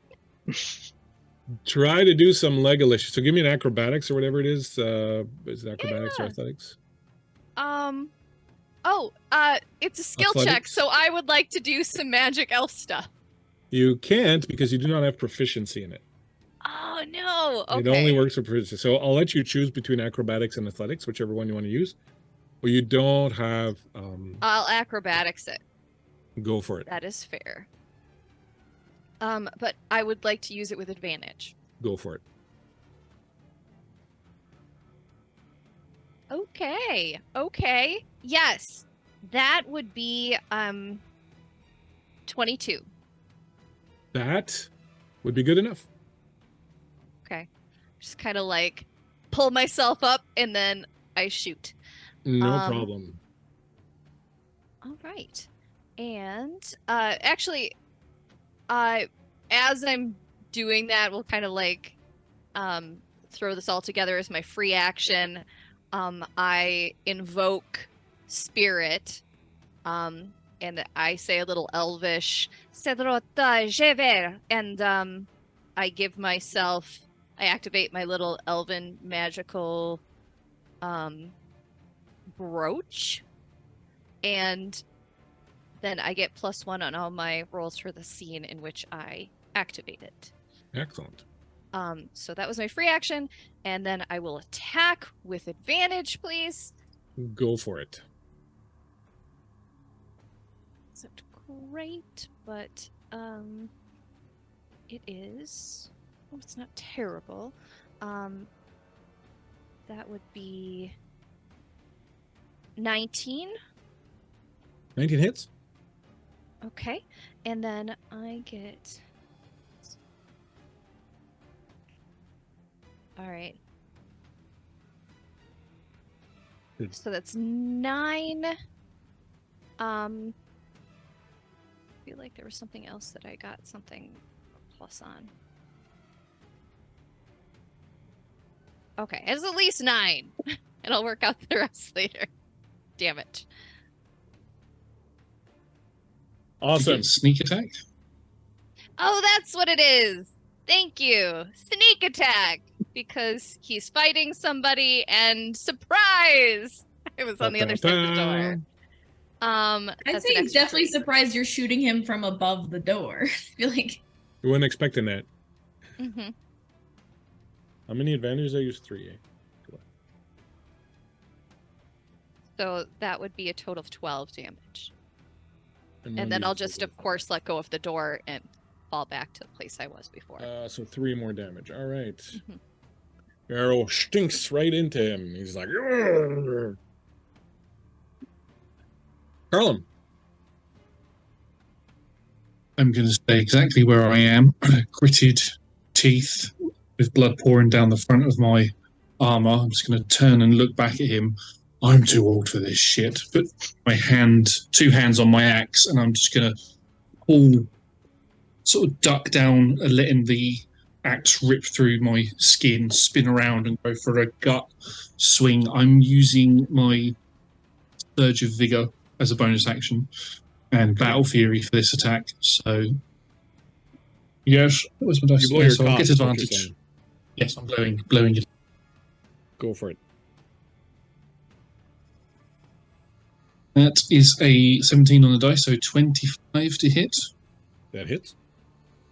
And then this will be with a D10. 7 plus 9 is going to be 16 points of slashing damage. Hardcore. As I words, mouth not working. As I sink the axe into his gut, I'll pull it out, duck down, leap up, and go for an overhead cleave right into his neck with my actual action. I will spend an advantage to roll advantage on this one. Go for it. Hardcore. That's a natural 20. Wow. Nice. Yeah, get him. So that's maximize one of the dice and then roll again. Yep. So that was 10 plus 8 plus 9 is 18. 27 Wow. points of slashing damage. Holy moly. That definitely put a damper on his day. And the axe will sort of embed itself in there and I'll land on the floor and I'll just pull him down towards me so we're face to face and I'll go, I think I'll leave that there for a minute. I'm pissed. Badass. And as you do He's that, so cool. as you do that, you just see his eyes are turning red and he's like breathing heavier and heavier, and you can see fury just sort of lighting up in his eyes. And he's like, "Two can play this game, runt." And he hauls off and throws his two axes. And as soon as he's done that, he reaches over his back and he pulls out this huge two-handed scimitar. But the axes, one will go over at, who can he see there? One will go at Lan and one will go at Faron. How many legendary actions does this guy have? He is Jesus. ugly. Sauron Actually, in disguise. that'll probably miss. I want to say they'll probably miss unless 16 armor class 16 line. No, mine's 14, but if Oh. Faron uses his protection reaction, it won't hit. Well, he used it Yeah. already. He used it already. No, he didn't. He didn't Yes, he use it on did. the last one. He said he was using it. It didn't work, but he declared it. I had to look it up to read it. Okay, fine. Go ahead, use it. Yay! Bleak's the nicest DM. See, we just You gotta. say it. So you will give her an extra 2. So how much extra AC do you give her? So I hit Two plus plus 2. 16. It's That plus makes my 2. AC 16. So he's still Yeah. gonna hit you because if it meets, it beats. Now I've wasted it. Yeah, now you wasted it. I'm sorry. And on Faron, he's gonna roll a 23. That'll hit. All right. So Lan, that's 8 points of damage. And Faron, that's 9 points of damage. And as his fury reaches, he reaches and he pulls out his two-handed scimitar. And you can tell that he's in the middle of battle fury. And he heals up a little bit on March. But he's in front of you and he's shaking with rage and his muscles are just like, and he's got this two-handed scimitar and you know he's coming for you. Next up is Faron. Just gonna look at him and go, what's that? What's that? What's that I smell? Pussy? Going for the weaklings? Come for me, bitch. I'm really angry. Yes. I am going to move around and then take a swing at him again. Okay. I am going to spend an advantage or an inspiration point on this one. Okay. 24 to hit. That hits. Okay. And then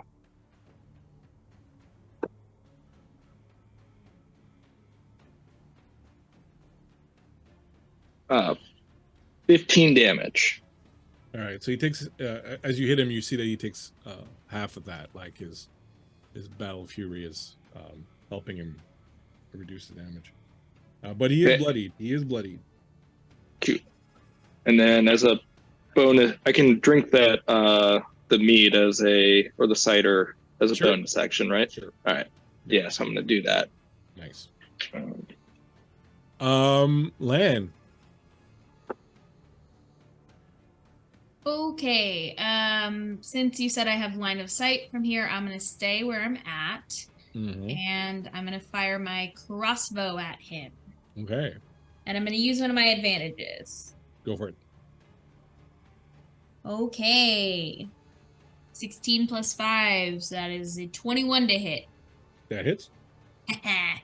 And I still have my sneak attack from my weak spot ability. Yeah. And I do more damage with my crossbow, you fucker.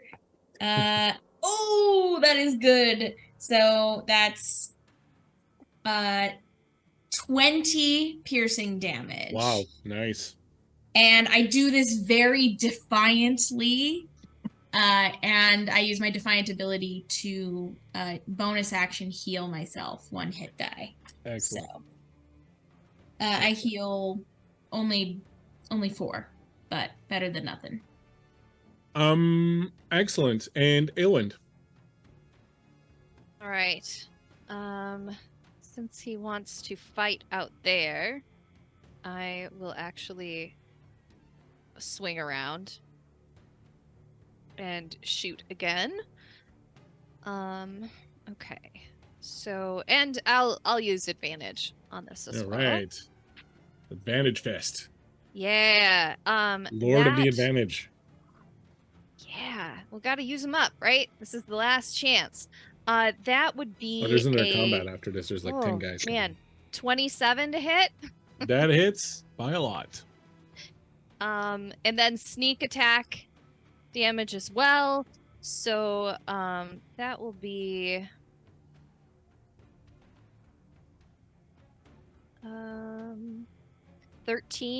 14 damage. Okay. He's quite wounded, I'll tell you that much. It's like breathing hard now. He's Good. got cuts and wounds everywhere. He's like, your friends are gonna die if you kill me. You'll never find the blade. Oh, we'll keep you alive until you tell us, but just barely. Anything else, Ellen? She'll look back at Lan and go, Will? I don't know. I thought that was the plan. Is it not? We gotta. Let's ask Callum. Callum, Boss, what's the plan? let's ask the raging dwarf if we're gonna keep this guy alive. I'm just gonna pull down on the axe, bring him sort of down to my level, rip it out, and I'm gonna swing around his legs, Go for it. trying to take him out from legs. I will use Battle Fury again. That is a 19, so that's going to be 20. Hang on, because I've still got the +3 to my strength, so that's going to be 27. That's pretty excellent. And as his reaction, he is going to turn into a flock of shadowy birds and shoot Goddamn. right away from you. He will appear right here behind Aelwind, and you will take an attack. And I saved one of my advantages just for Aelwind since I used one on everybody else. And so here comes the attack. You'll be happy to know there's no 20s. But he does get 24. I assume that hits. Yes. For a minute I thought that was damage. No. Well, it might be close to that because he's got a heavy scimitar, which does a hell of a lot of damage. And he gets, because of his horrible strength, he gets to roll an extra die of damage, which is just really gross. I recommend it. All right. Where am I at? All right. Well, not far. 19 points of damage as this heavy scimitar just cuts into you from the back, just going right through. You don't wear armor. You rely on your agility to not get in. So it just cuts right through the cloth and right through the skin, and you can feel it scraping on your bones as it cuts right down your back. I then take my shield out, run towards him, and try to push him up against the building so he's pinned. Hunkered down like that, pushing up against him. It's not going to be an action or anything, and then I've got the axe in hand ready, just trying to hold him in place. Okay.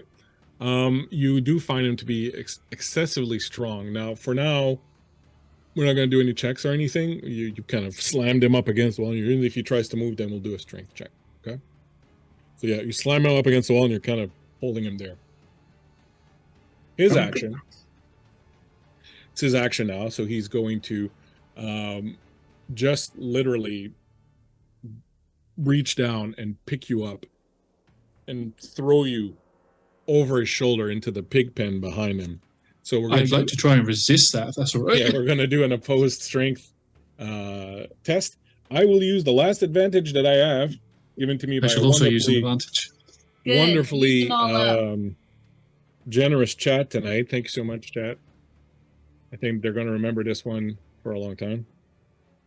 Natural 20 for a 28. That's pretty good. Yes. So I got a 27 though, but not a natural 20. So as he kind of tries to pick you up and sort of lift you, you're like, no, and kind of slam him down. And he kind of, he realizes he can't move you. He's going to try to just stab you with his second action. He's going to multi-attack with his sword. I will give him a disadvantage since he's kind of, locked up in your attack. He gets advantage because of Battlefield flat. So he's straight up, is what you're saying? Yeah. So that's 21. Yeah, that hits. All right. All right.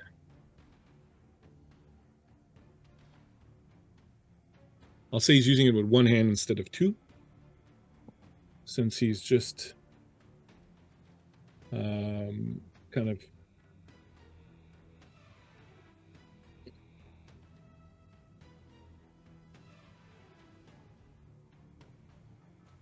$19 points of damage. I shall half that to 9. As he just kind of jams it up and pushes down into you, and he's just like in fury also as he's pushing this scimitar into you. Faron, you see the two of them struggling. He's got him like kind of pinned against the fence, and the other one is pushing this huge scimitar right into him, and he's making a dwarf skewer.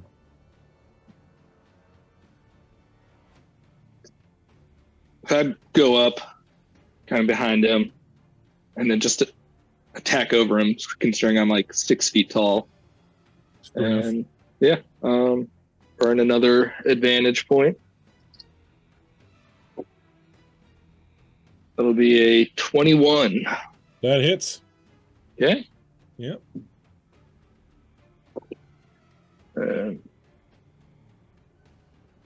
For 12 damage. All right, please describe to us how you kill Bane Aradok, the great orc chieftain. Just be screaming, yelling as the sword just comes down over Karum and swing it just into his neck. It crunches in blood, black blood just sort of splurs out.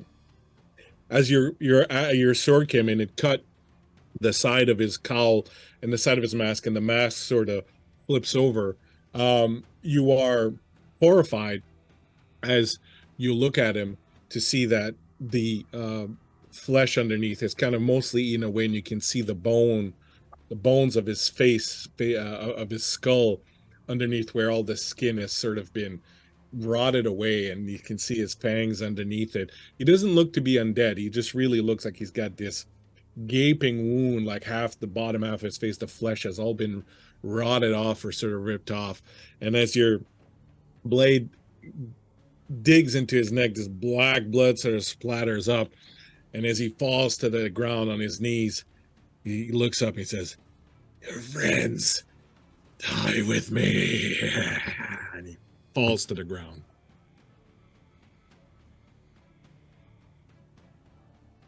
We still have that salve, right? Yes. Colin didn't hear you as he is stamping his foot into this guy's head repeatedly. Lan is joining him. Just the two of them are just like kicking the shit out of him. Elwyn's gonna run over and see if she can revive the other elf. Sorry, There. her name. So when you get to Ariane. her, you realize that she has a wound, just like Kel has, that was done by a black metal sword right in the side here. It looks like he came up behind her and kind of stabbed her up into the ribs and into the chest, and it's got that same kind of blackened sort of aspect to it. And you realize that she's also been stabbed by the same weapon that Kel was stabbed with. Oh man, which one do I use it on? I mean, Use it on Kel. If she's Kel's only just been really stabbed. annoying. I know, but if he's But only I if don't she's only actually just been know Arianth very well. well, if she's only just been stabbed, we have some time to either find the sword or go back to Violet and see if we can get another holsters from her. Maybe trade this time. She did say that didn't have any more.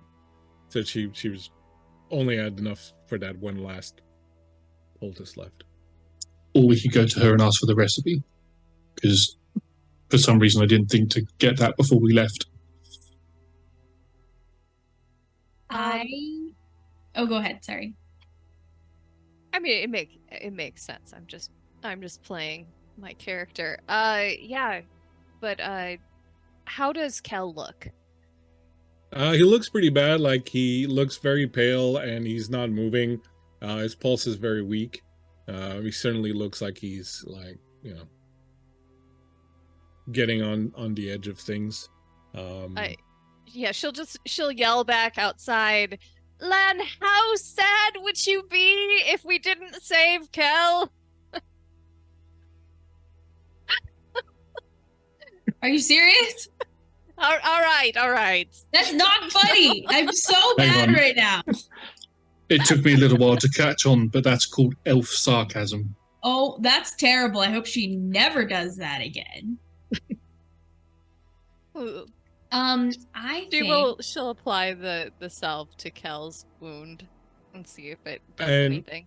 When you apply it, you can almost immediately see that the wound looks a little bit more like a normal wound. He's still wounded, but you know, it kind of clears up a lot of the nastiness that was kind of around it. You can see that his flesh regains a little bit of color and his breathing kind of stabilizes, and you feel that perhaps with some other healing he would eventually be okay, as his breathing kind of becomes more regular, and he's just looking a little bit healthier. The wound looks much better too. It doesn't look like this black pus-filled thing that it used to be. Did Bane say that he stabbed Holly too? No, I think He just he said your friend. Which I think he meant her. Okay. I forget her name. This name forgetting thing seems to have spread to me now. Could I do some sort of a check to try and his footsteps as far as possible to see if he may have, if he's only just stabbed her around here somewhere? So I'd like to try and look for the sword. I had something similar that I was thinking that maybe like we could work together, but I was thinking because like tends to call to like, if I could use my father's necklace to try to track down this sword. Okay, and what are our Aelwind and Faron doing? I'm gonna see if I can stabilize Arianth. I don't think I still have any of that healing potion left. So it would just be like I have the king's root for you you. can make a medicine check. You do still have the king's foil that you found, right, in the statue that you can use as a sort of medical kit. So you can use that to Okay. try and make a medicine check. I'll hand that over. take it. So you can roll that. Callum, you can roll your hunting, I guess, if you're looking for tracks. And Faron, what are you doing? I'd be doing the same thing as far as looking for tracks, everything, and then so I'm assuming it would be a hunting check as well. Yeah, so how about then one of you rolls and the other one is giving advantage to that one, so you help Hunting Yeah, is I'll- to make the roll. hunting's wisdom, right? Yeah, I'll give you advantage. Well, I okay. can roll because I have a thing up my sleeve. Well, if it's You're doing wisdom, I something can. else. If it's wisdom, I can do a magical success.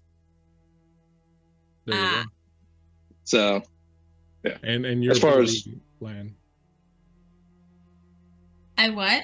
You're busy, so you told me what you want to do. I'm going to get to you in a second with it. Oh, I thought Uh, we were doing the same thing. Gotcha. No, you said you wanted to try to use your necklace. To Try to track find the down the dagger. sword, Yes, and but then it's they're not going to be also a track. Yeah, but tracking it's not it. going to be a tracking skill. It's going to be something else. Because Oh, okay, I see. Gotcha. Faron. All right. So you're going to use a magical success, Faron? yes, All right. So give us a little description here of exactly what Faron does and how he goes about making it look so spectacularly magically easy. he would go over to the body and just kind of see if there's anything on that first, and then obviously like look at the feet, and then just like try and trace out where he was before coming into the barn, where he went in the barn, and then kind of backtracking from there to see if he could His trace down where. footsteps lead to the house. Go in the house. All right. So I guess Callum, you're going with them? Yes, 100% yes. While that's going on, Lan, you are trying to use your father's necklace. Go ahead and I will say give me an old lore roll. Actually, give me a riddle roll. Cool. I have proficiency in riddle, and I'm going to use my last inspiration for this. Okay, and as I do, I clutch the bag that I have from my father, and I just think of the good memories of him and hearing of his adventures and how much I loved him and just like those good vibes. And so my bag's ability allows me to add 1d6 to any roll of my choice before I know the outcome. So that's a 4. So with that 4 and my riddle, that is a 27. All right. So that's pretty good. So, Ashley, what did you get on your medicine check? I got a 17. So that's pretty good. So you managed to kind of staunch the bleeding, and she's not, getting worse. But you can obviously you can't do anything about the sort of magical nature, the shadow nature of the wound. And so while you do manage to stabilize her, so she's not losing hit points, she's not bleeding anymore. You do realize that there's not much you can do about the sort of shadowy nature of that wound. Inside the house, Faron and Callum, you walk in and you find Lan's mother and Holly, both of them lying on the floor, not moving. Move straight over to Lan's mother and make sure she's all right. You Yeah. get to them, and as you approach, you sort of lean down, and her eyes open, and she goes, "Well, that's a sight for sore eyes." So, I imagine I'm stood at her head, so I'm upside down to her and she's upside down to me. I was like, not an unusual position, but okay. Are you okay? I think so. I don't know what happened. I saw Holly just swoon and fall, and then next thing I know, just blackness. Is Lion with you? She's outside. Are you injured? Did anybody attack you or anything? No, I don't think so. I'd like to check Felt over. like I don't know. I felt like almost like sort of shadowy presence or something, and then when you I'd like to check over her body to see if she's been hit with a dart or anything. Don't you look No, at my mom's body. it doesn't look like she has any wounds, and Holly, then Holly's stirring also. Fairness, perhaps you're helping Holly. Yeah, I would be helping her out. They're both Doing the stirring. They same don't thing. seem to be wounded. They just seem to have been sort of knocked out in some way, shape, or form, but there's no evidence of wounds. Lan, as you clutch your necklace and think of your father, the power that you felt dormant in the thing, you feel it stir and awaken. You feel it reach out for you.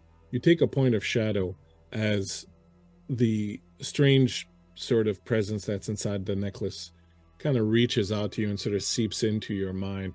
You, for a brief moment, again, see that flaming eye, and you can see it, feel it kind of look deep inside of you. You see several images. You see your father. You see a village burning. You see dead bodies being piled on top of other bodies. You see a city that sits on a lake.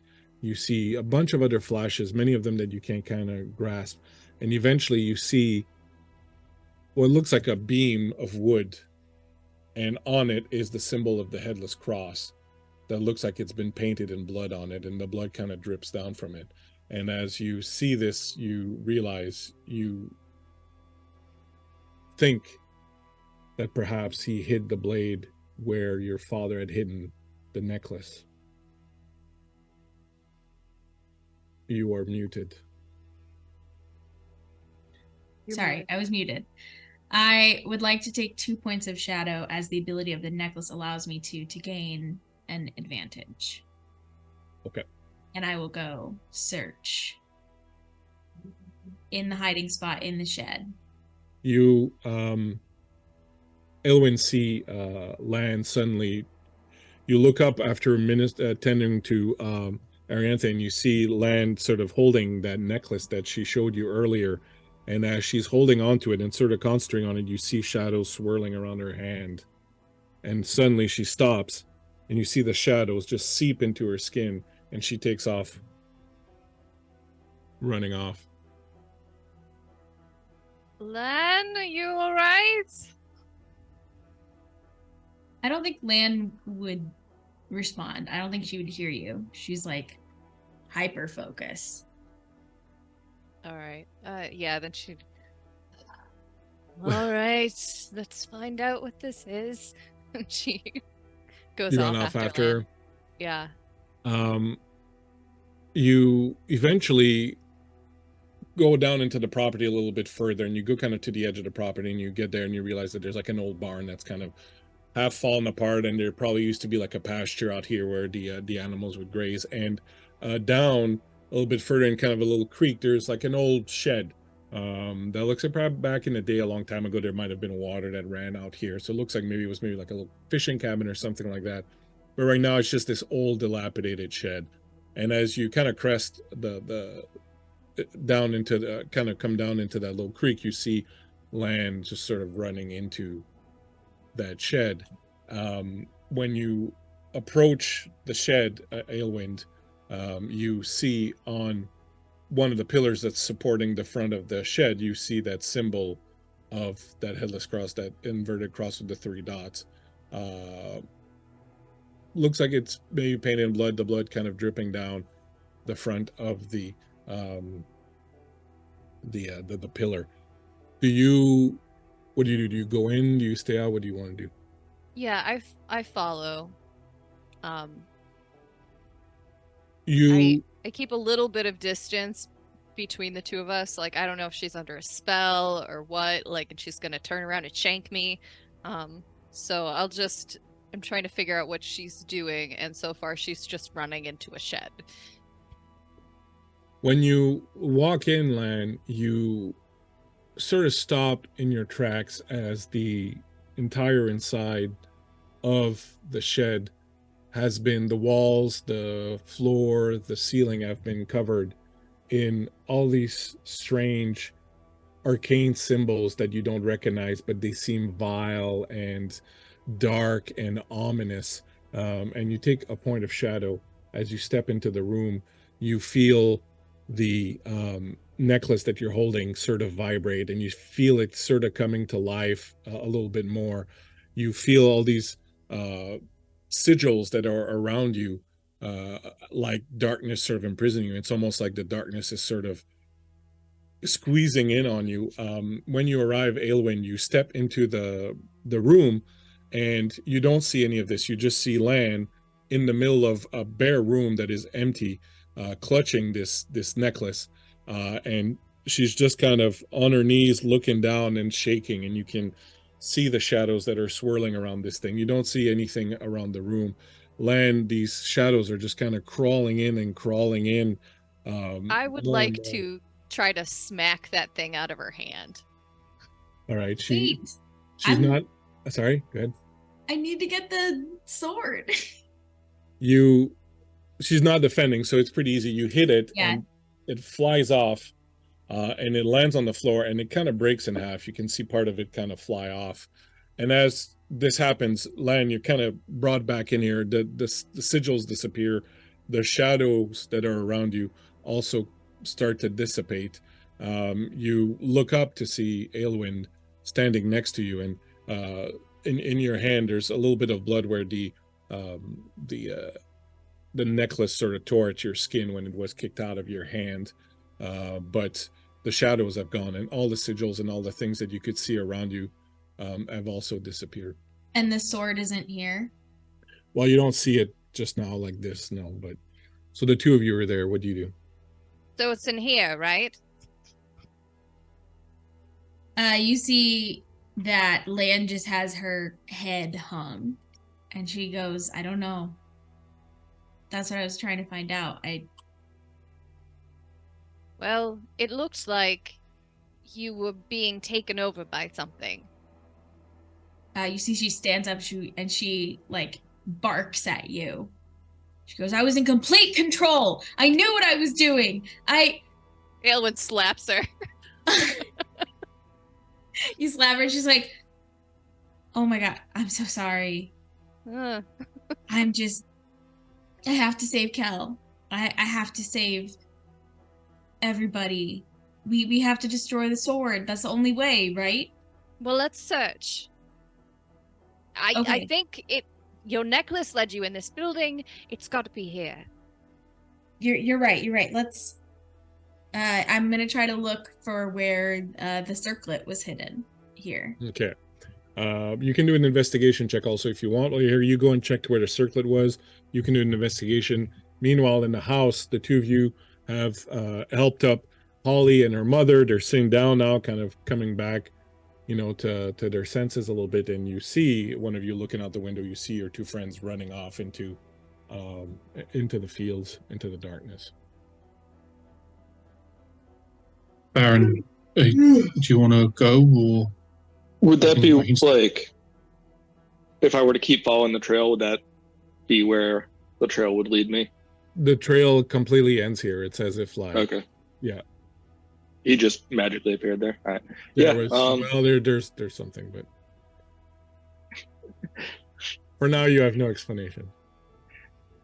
Should I roll for it again? I have one more magical success I could use. No, it's not gonna make a difference. Not for Okay. Okay.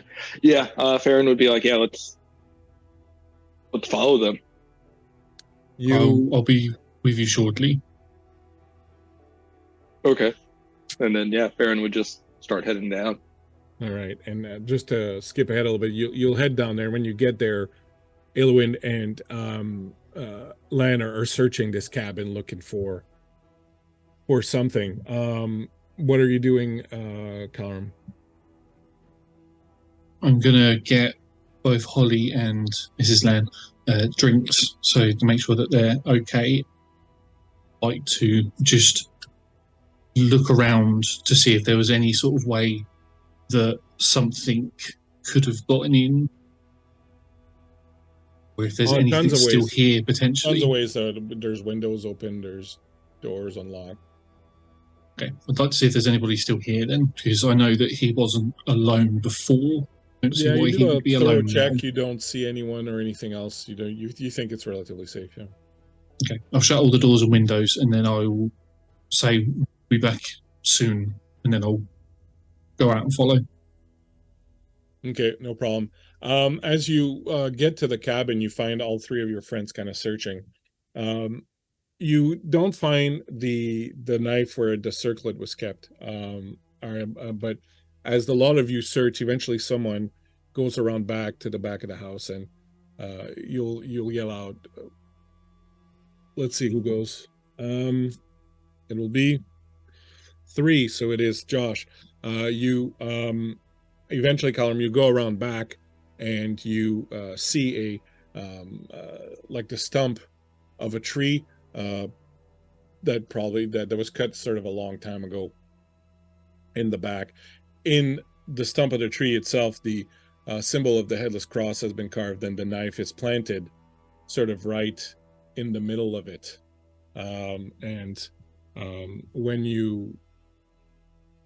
What do you do? I will take it out of the stump, place it down on the stump flat. I'll shout out to the others that it's just here it is, and I will, before anybody comes round, I'll just try to destroy it by slamming my axe down into it. When you get close to it, give me a perception check. Perception, I'm not very good at that. Use an advantage. Go for it. That is a 6 and a 10. That's an 11. A 6 and a 10 is an 11? I rolled a 6. Oh. All right. So you yell out, it's over here, they're coming, and you use your axe and you try to smash it? Is that what you said you do? Yeah. Give me just a straight attack roll. Actually, no. Give me an attack roll, but D20 plus your proficiency plus your charisma bonus instead of your strength bonus. This is not going to go well. That is a plus proficiency, yeah? Yeah. 12. So the rest of you come around the corner just as he's hauling off with his axe, and he hits the knife, and he hits it, and the knife just kind of goes spinning, and it spins, and it hits the side of the shed, and it stays planted there. And you can see he kind of did a nick into it, but it obviously didn't destroy it. I want to try to snap it. You We're grab not it. going to have to drop this in a volcano or something, are we? I mean, What? circlet. I mean, So I will say this: you grab it. All of you can make an old lore roll. If anyone's got a magical thing that applies to it, you can use it. I do. I'm thinking I would just grab it. I would like a magical success. I'm For not my going last to roll, magical success. but one cannot simply just walk into Mordor. No. As Elwyn goes, wait, I think I remember something about this, and you go to snap the blade. You see on the side of it where the cross piece is, there's like some filigrees and some carvings in the blade, and the blade looks kind of evil and dark and really kind of messing and all that, and you can clearly see a pair of initials carved inside the blade, and the initials are EH.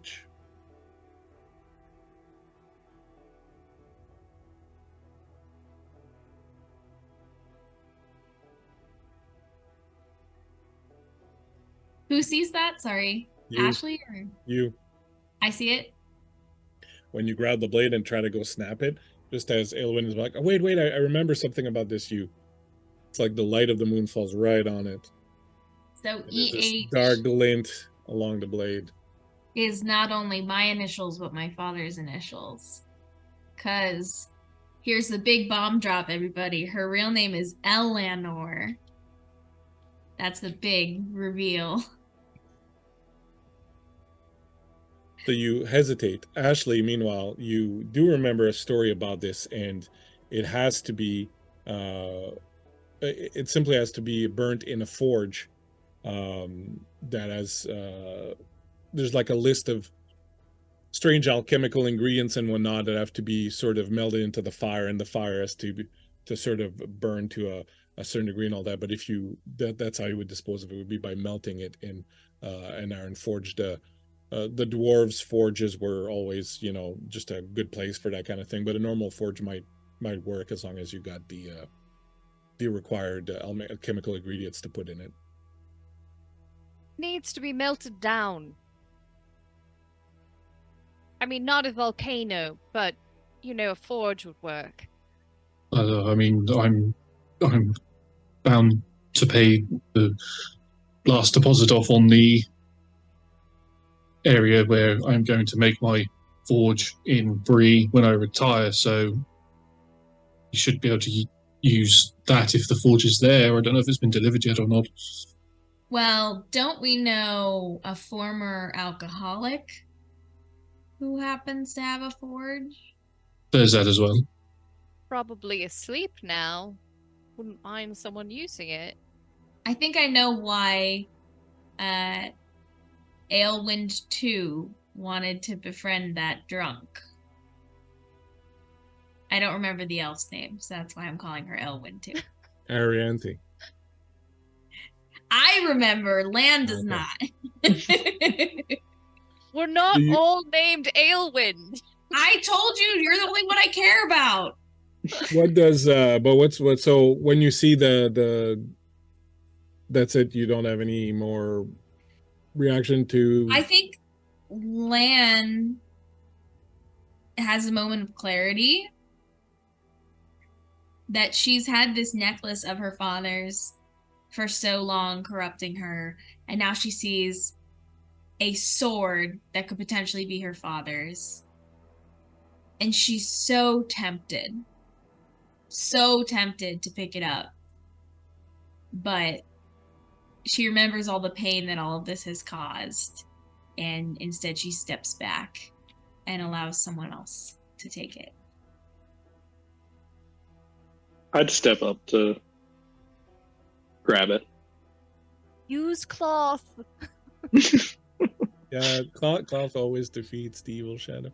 Do we know your connection? Do we see the EH as well? Have you told us about it, or is you keeping that to I yourself? don't think any of you would know that her name is Eleanor.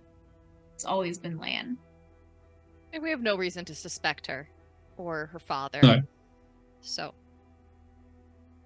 Faron, you pick up the blade, and you know, kind of shitty. You wouldn't fight with it. It's kind of got a weird balance to it, and it looks kind of mean and whatnot. But you know, it doesn't seem like anything too special about it. It doesn't seem to have any impact on you or whatnot. So you will eventually gather the blade, gather with Holly and your mother. They will come out and they will find Kel doing better. You will go into town and wake up your Let's old take the necklace too to go in burn. front, take the necklace. Good Yeah. idea. You will eventually you wake up your friend, the dwarf whose name escapes me, and I can't find my notes from the session 0. Here we go. Merrick. You will go and wake up Merrick, who in fact, when you get to his place, is not asleep. He is up and at him pretty early. It's kind of late at this point. And he is sitting in his little cubby hole where his brother-in-law is letting him keep his tools and whatnot, and he's by the candlelight. He's reading a book, and you don't see any alcohol or anything around him. He seems to really kind of have turned a corner on that. You will explain to him what you need, and he will tell you that he certainly has what he needs on hand. He will ask you for your help, Josh, and as the two of you are sort of working on this, and eventually set the blade into, after having put all the correct alchemical ingredients into fire, set the blade in it, he'll look at you and goes, hey, you're pretty skilled with this. You ever thought of going into smithing? Could probably use a partner. I'm definitely going to be doing it for us high. You know, that's what we dwarves do when we start adventuring. We craft and fix and make and repeat. Someone's got to fix the shit that everybody else breaks. Yes. As you Clumsy. set the blade in this fire, the fire rages with this hot white light, and as the flames start to lick around this blade and start to sort of swallow it, the blade seems to resist the heat for a very long time. It stays there whole, and the fire is burning, and you're kind of thinking maybe this is not going to work, and then very, very suddenly there's like a puff of light, and you see the blade turn into shadows, and the shadows sort of just evaporate inside the ride hot coals, and you can see them burn off as they sort of disappear. When you return to check on Wait. yeah. Lan, you necklace? Wait, I tossed it in with the. Okay. And then Aelwyn will also take out the bag with the shards and she'll pour it in. Do you think if we reform this into an object, it would be like super evil? Well, we could try making a ring out of it, maybe. Oh, that'd be really interesting. No, just burn it. Just burn it. All right, fine. And as all these materials sort of melt away and burn into this white hot heat of the furnace, you suddenly, for the first time in quite a long time, feel a bit of a glimmer of hope.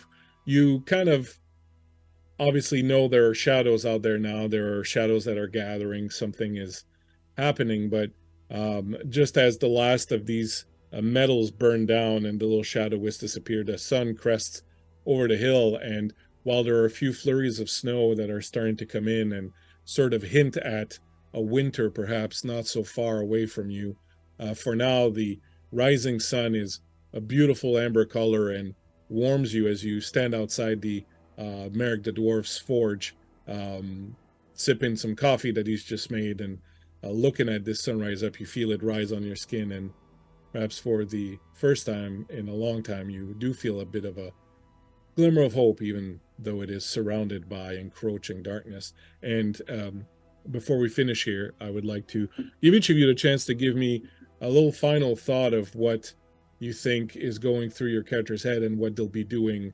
in the next few days or weeks or months, or what do you think is ahead for them? And let's go ahead and start with Josh. I think through his head at the minute is, I'm too old now. This was the last one. I think I'm going to bring my retirement forward. If we were to skip forward a few weeks, I think Lan would come home to her mum's one day and see Carlum sitting at the table in civilian clothes, not wearing any armor or anything. And I would just say to Lan, there's, just to make it clear now, there has never been anything between me and your mother. We were just two incredibly lonely people that just wanted company. I would come round for dinner and keep her company, and that was it. But I've retired now. I've now left the Bree Wardens. I want to gift you this. I'm going to pull out a dagger that I always carry with me. I put it on the table and I slide it over to you. It's very finely crafted, with lots of dwarven runes and everything in it. This was my father's, was his father's before him, so on and so forth. I don't have any children. I consider you like a daughter, so I would like you to take this. I've left some gifts for Faron and Elwyn as well, but I think my going to go into business with Merrick is, stupid as that sounds, but he's good at what he does to sober up, and I'm going to be travelling between here and Violet's as well. We go down there once a month at least to do some general repairs for her, just check on her and everything. So I hope you do. I hope you look after yourself and put that dagger to good use. And stop stealing people's cheese. Thank you so much. Oh, sorry. Go ahead. I was just gonna say thank you, Ins and Oddies, for the raid. Very appreciated. Thanks for the follows. We are just wrapping up here our Lord of the Rings game. The players are telling us what's ahead for their characters. Thank you so much for dropping in. We appreciate you. So yes, let's follow that up then with Lan. What does Lan do, and how does she see her near future? I think going back to the moment right after we destroyed the sword and everyone was healed and we were kind of watching the sunrise, for the first time, Lan has a feeling, or rather the lack of feeling, of wanting to leave. Like, for the first time, she feels content in her town, with her family, with her friends, with her job, and doesn't feel this insane desire to go out and adventure and experience the world, because she realizes that that was very strongly tied to the shadow within her and that actually wasn't her. And in reality, what she wants is to work on her connections at home and value the slow life. I think that protecting her town, protecting her mother and her siblings becomes her number one priority. And, you know, I think in the coming weeks, she reconnects with Holly and at least they become friends again. And I think it may take time, but at the very least, they would be friends. And then that day when Carlum shows up, I think she, at this point, has been part of the Bree Wardens for a few years. It was almost like an anniversary. And she's wearing her leathers proudly and correctly. She wears the uniform correctly and graciously accepts this gift from him with tears in her eyes, realizing that the father figure that she always wanted was there all along. Oh, beautiful. But she doesn't cry because she's not weak. Just kidding. She cries a little bit. And then she eats some cheese and then she's fine. Holly plays hard to get. I don't think Lan would expect anything from Holly. I think she would just want to be friends and like live her life peacefully. Farron. Farron would spend pretty much like the winter there. As it'd take him a while to like kind of shake all the shadow like from the experience. But come springtime, he would be heading out to go up north to take the maps that we had found up to the Rangers of the North, feeling like that needs to go somewhere. And like he doesn't know what they are, but like he knows that he's seen evil now at this point, like true evil. So he knows that there's more to do with that, and he's gonna follow up with that. So.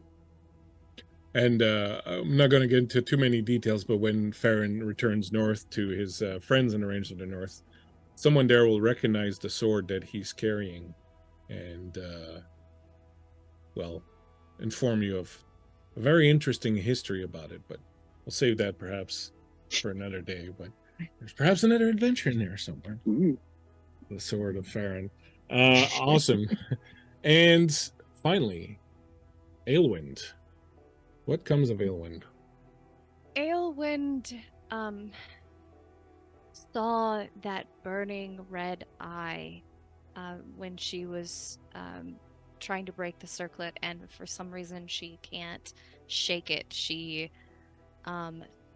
it comes to her in dreams, to like her subconscious continuing to remind her that something horrible has happened, and she decides that she needs to leave town to find somebody who knows more about it, maybe a wizard, she's heard about a couple of wizards around. Maybe Saruman has heard something about it. Yes, Saruman the White, of course. Mm-hmm. Arianthe, who will recover from the wound now that you've destroyed the blade, will in fact at some point probably come to Aelwyn and ask if what Aelwyn intends to do, and if you speak of this, she will say that you know, the her lord is one of the reasons why she's been sent out here is because her lord is aware, of course, that there are shadows moving, there are things happening, and that while you may not be ready to return to your home yet, if you want to continue doing what you're doing here, but also render service to your home, that you could probably do what she does and work for him and be one of his agents out here.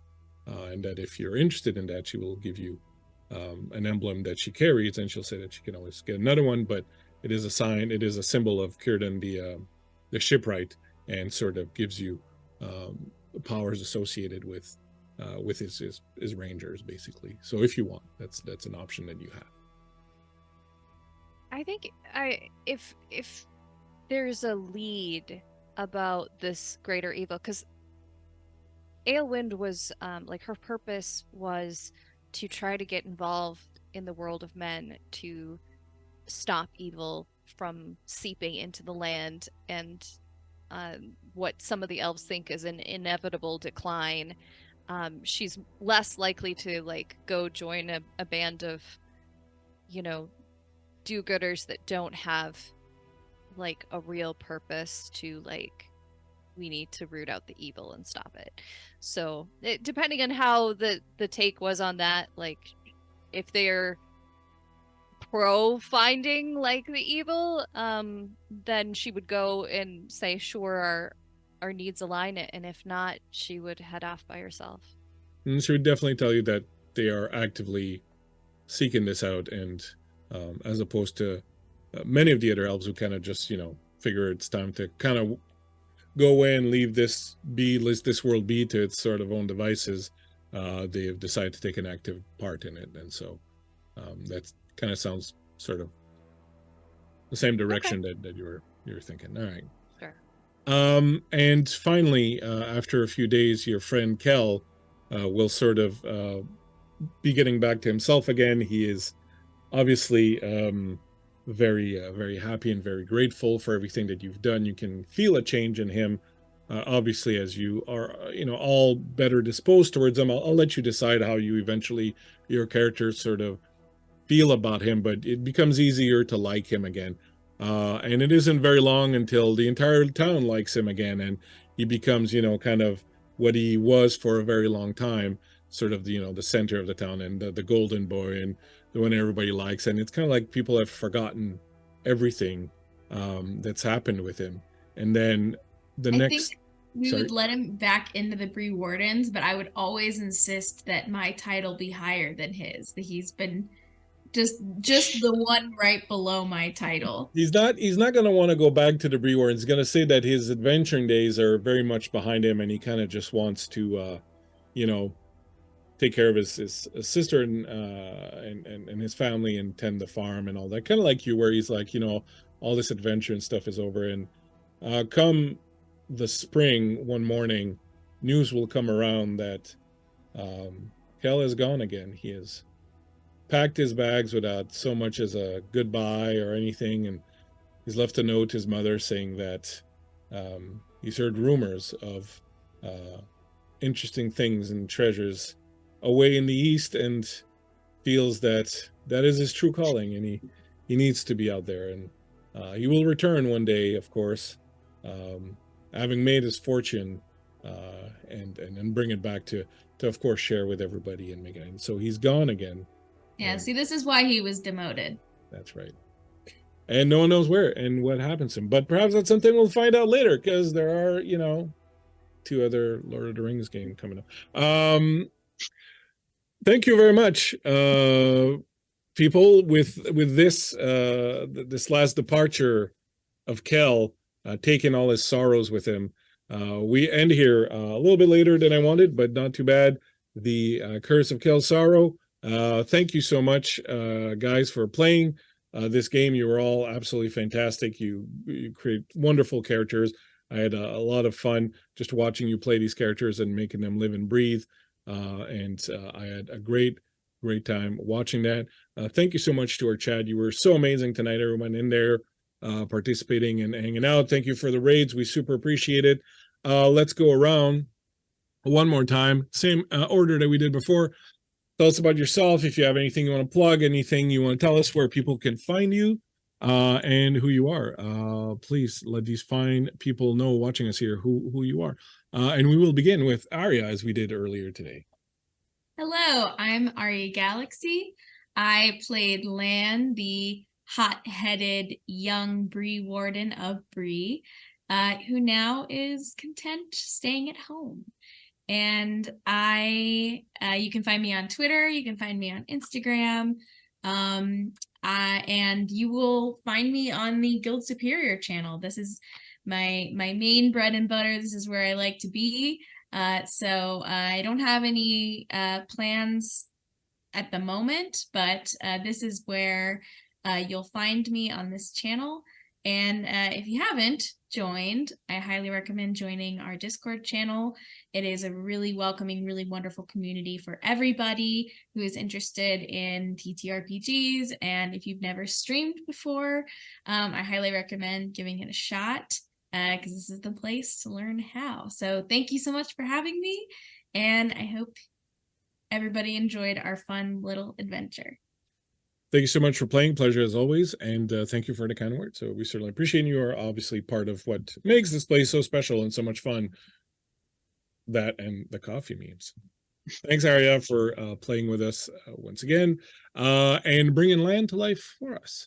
Next up, we have Alex. Thanks for having me. I was playing Faron, the Ranger of the North. Really appreciate this was my first time streaming with Guild Superior.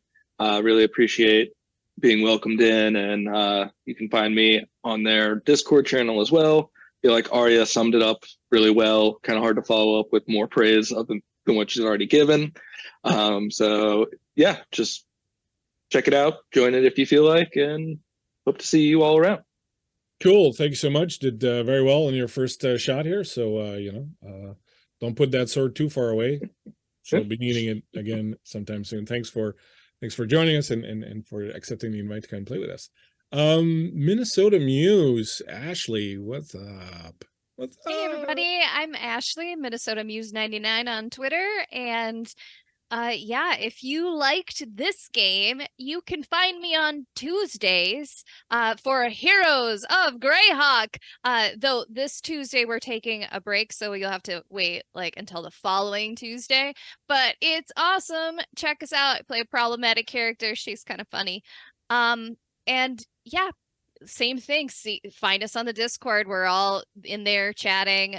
Or our Facebook page, which, yeah, come by, say hi, join it, have fun. Absolutely. Yeah, we'll see you there.